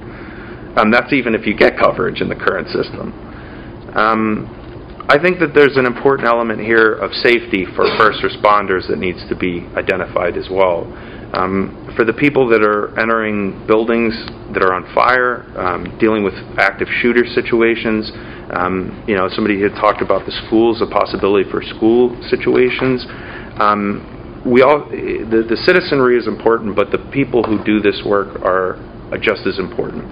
And so the notion that they're going to be able to alert each other of issues that they have almost automatically, whereas before they might have to make movement, pause in whatever activity they're involved in, that's a real concern. They'll be able to, send out information pretty instantaneously as to their whereabouts. With GPS tracking systems in the radios, they'll be able to send out alert notifications. Their ability just to take care of each other and then also to make people aware of their own challenges is really important, I think, in this system. Because right now, we've already heard a number of different stories of people that could end up being stranded in a very difficult situation and potentially be injured. So, and finally, I just wanted to say that, Commissioner Kaplan brought up the idea of, okay, why is the county doing this? Which I think is a valid question. We live in a time where everybody's concerned about cost and who does this affect, and those are reasonable questions. I've always looked at it from the perspective of, and this might be federalism, I suppose, is the federal government is there to do stuff that the states can't do on their own. The states are there to do stuff that the county governments can't do. The municipal governments are there to do stuff that the citizens can't do in their own backyard. Looking at this and having conversations about it, reviewing it myself, there is no way that I can see any of the municipalities taking this on individually, or the fire departments that are already strapped for cash and volunteers figuring out a way to fund this system. If this makes the people of Warren County safer and gives the first responders and these organizations, which are vital to the safety of the community, an opportunity to not only respond quicker but also keep themselves and others safer, it makes perfect sense to me that the county would get involved in it and and facilitate that for them. Now that said, I have a couple of things that I just want to bring up as concerns that I have, or things that I would ask as a part of moving this forward. So the first thing is I would ask, whether it's Commissioner Kaplan, through Commissioner Kaplan, or Todd Lake, that there be a detailed implementation plan that is offered to us as far as timing, utilization of equipment, and total cost. And my point is that one of my issues with this overall is that I want to make sure that the equipment we buy is used. From my perspective, the county's going to be purchasing this. There's going to be probably a 10-year financing agreement for it. The county owns the equipment, like in my opinion. We are essentially allowing these different agencies to utilize it. If they are unable to utilize it or unwilling to utilize it, or that needs to be monitored, and that we reacquire that equipment and either reallocate it in a space that is going to be utilized. And then also I want to make sure that we don't over-purchase equipment, because my other concern is that somebody ends up with 4 things when they could easily use one. We've got to figure out a way to make sure that we save as much money on this as possible in the overall agreement. Second thing is that I would ask that nobody's made a motion on the financing agreement, but that we table it, or my recommendation is to table it for 2 more weeks, so that we can have a greater discussion about the financing of this project. I do have an issue with the 4.15% interest rate on it. I think that we could get a better rate than that, just generally speaking. There's a USDA grant or other grant opportunities. I think we need to mine that as a part of our evaluation of this. So those are my 2 items that I wanted to bring up. Okay, I heard a motion to table the financing. I second that. Further discussion on the tabling of the financing? The reason why I would like to table that is because I met with Todd, Bill Gallagher, our IT director, and we met on May 15th, and I had some questions in regard to this, and one of my questions was a breakdown of the fees, the $6.6 million included in the plan that would be project cost of $605,000 for project cost, yeah. 1.2 for the radio, for the radios. So I haven't seen a breakdown of those costs, and I would really like to see that before I approve anything or go forward with anything else. Also in the contract, something about the grounding. There was already an audit completed. So I wanted to see something of that nature put in the contract as well. But other than that, I think tabling is a good idea so that we can work those details out.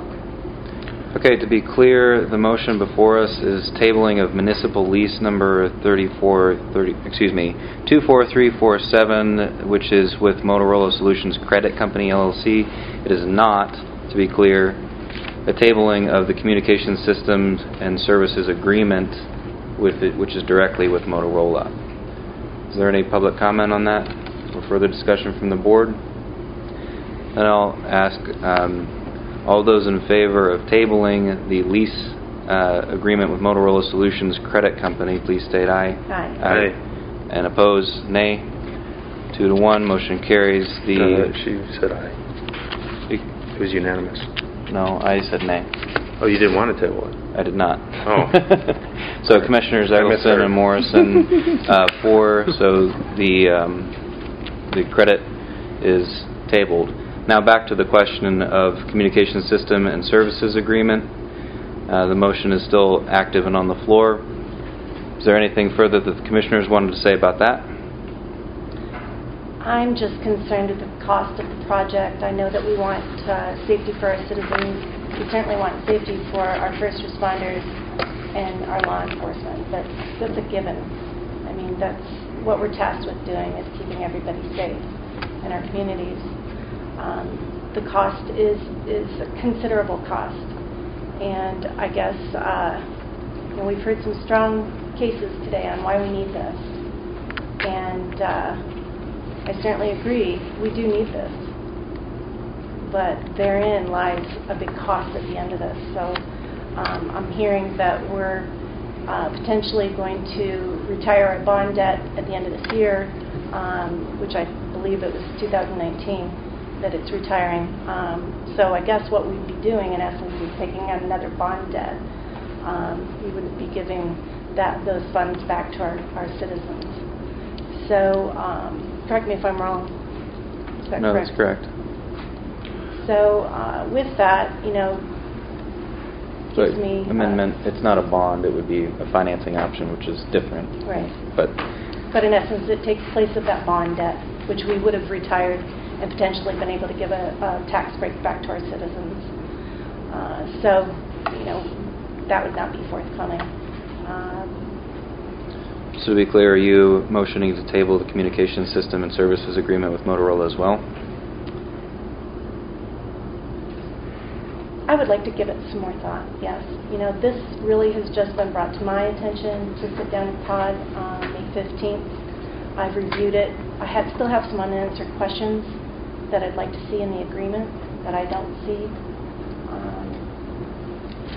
I just would like to have a better understanding of what that agreement's going to look like, I guess, before I move forward. Okay, motion to table is made. Is there a second? Hearing none, motions to table is not go forward. And to be clear, this was actually given to us April 11th, not May 15th. That's when I met with Todd to discuss it in detail. I see, I understand. Okay, therefore the question on the table is still, this would be a yes or no vote on the communication system and service agreement. Is there any more public comment? Any more commissioners' comment at this time? I would just add that again, that we are, that this agreement is an understanding of the cost of individual pieces of equipment. Right. This represents a $1 million savings from the top line cost of this equipment normally, or it's roughly $1 million. So it's at a heavily reduced rate, and this is an effort by Motorola, and then also in working in conjunction with the state to incentivize us in order to get involved in this agreement.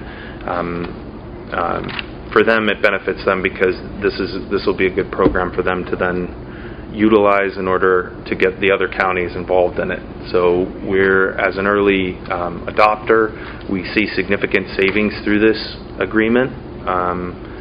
And then the second thing is the reason I said the implementation plan and the details of the equipment and everything is I realize that there's still a lot of work that needs to be done with the individual departments.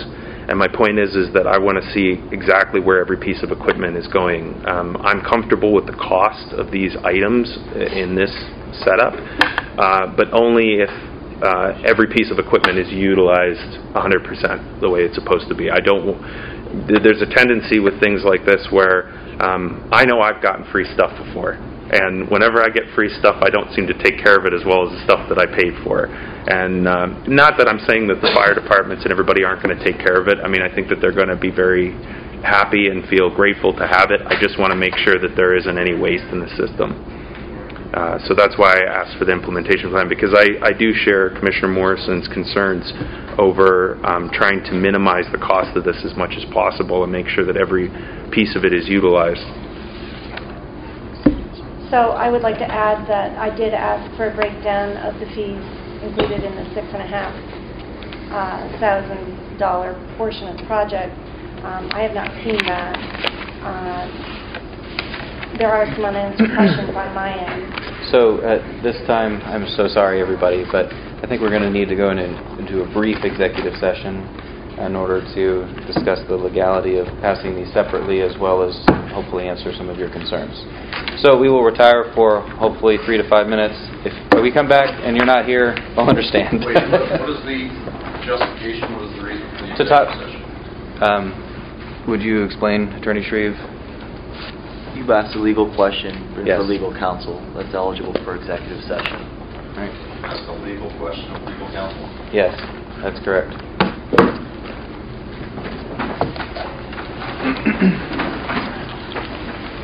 We can step into the other room.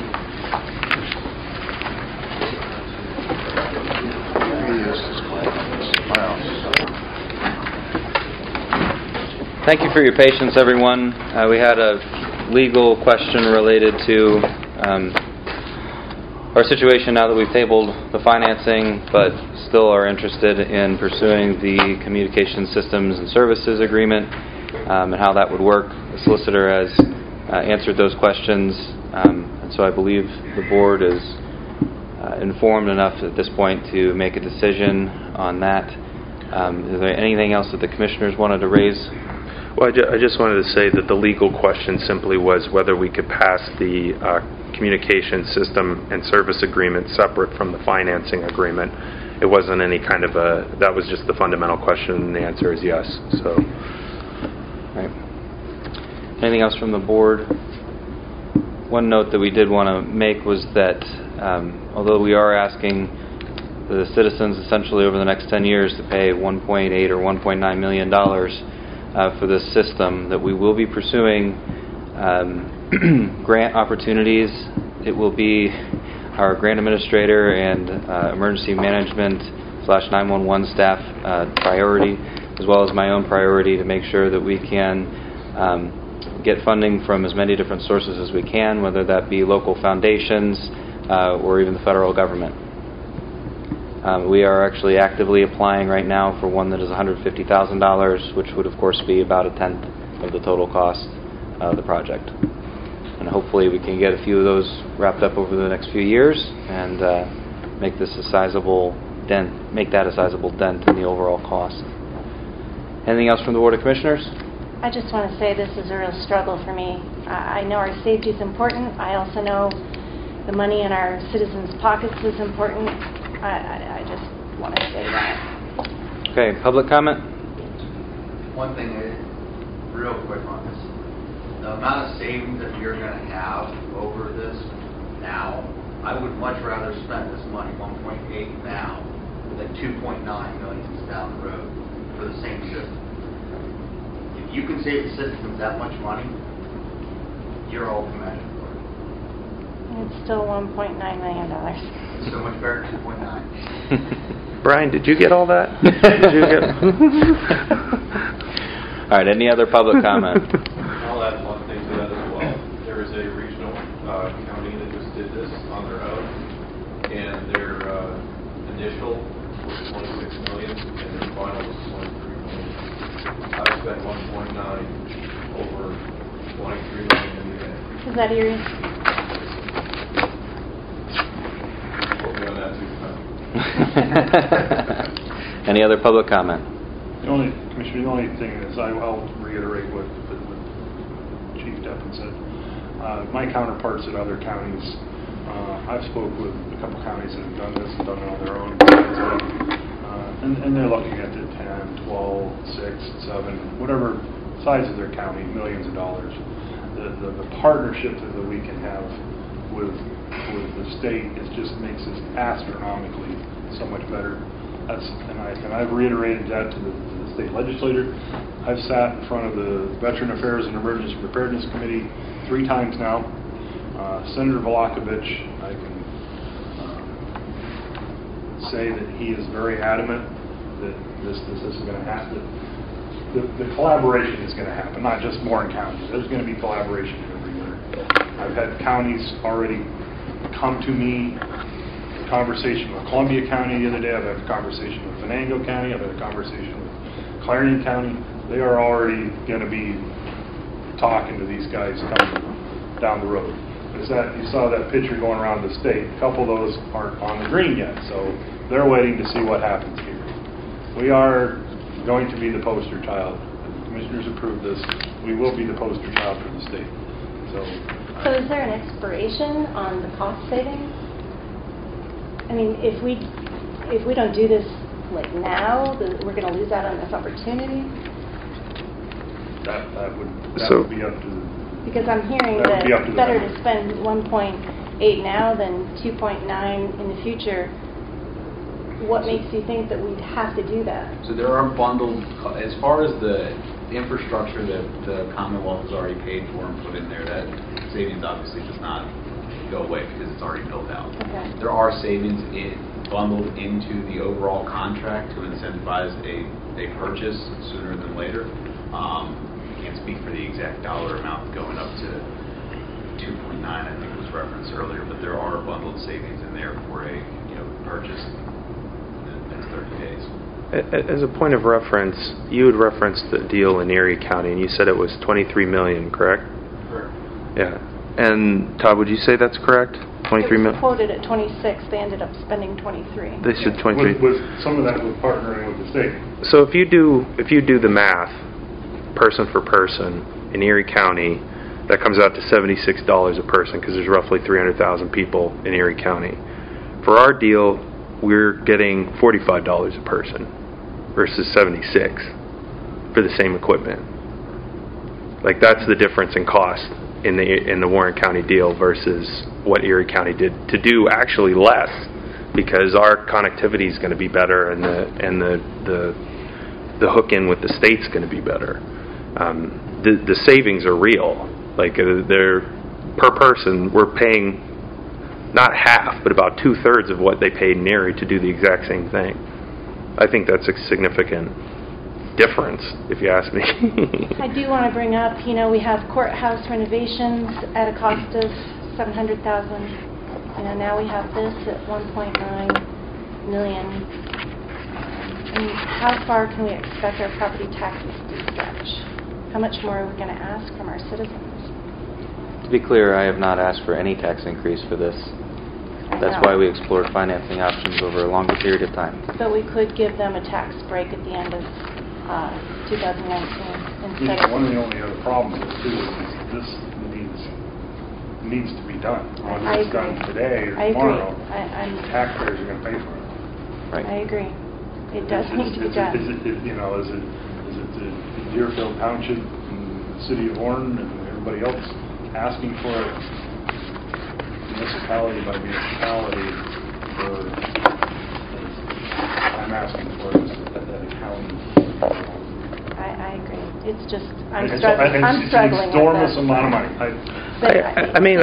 money. I totally understand what you're saying, but we're asking essentially every person in Warren County to spend $45 to have all of their emergency management personnel be able to communicate with each other and show up quicker, more efficiently, and in a more coordinated fashion. Like, I think if you asked anybody, would you spend $45 to get that? I think that they would do that gladly. There are other things that this county has spent $2 million on that they that don't have the real tangible effect that this deal is going to have. Right. I'm done with my question. Okay, thank you. At this point, the motion before us is to approve the Communications System and Services Agreement. I would like to ask for a voice vote, an individual voice vote, yay or nay. Commissioner Eggleston, how do you vote? Yay. Commissioner Morrison? Yay. And I'm a yay as well. Motion carries unanimously. Thank you very much. Now, I would ask for a motion to adjourn. So moved. Second. All those in favor? Aye.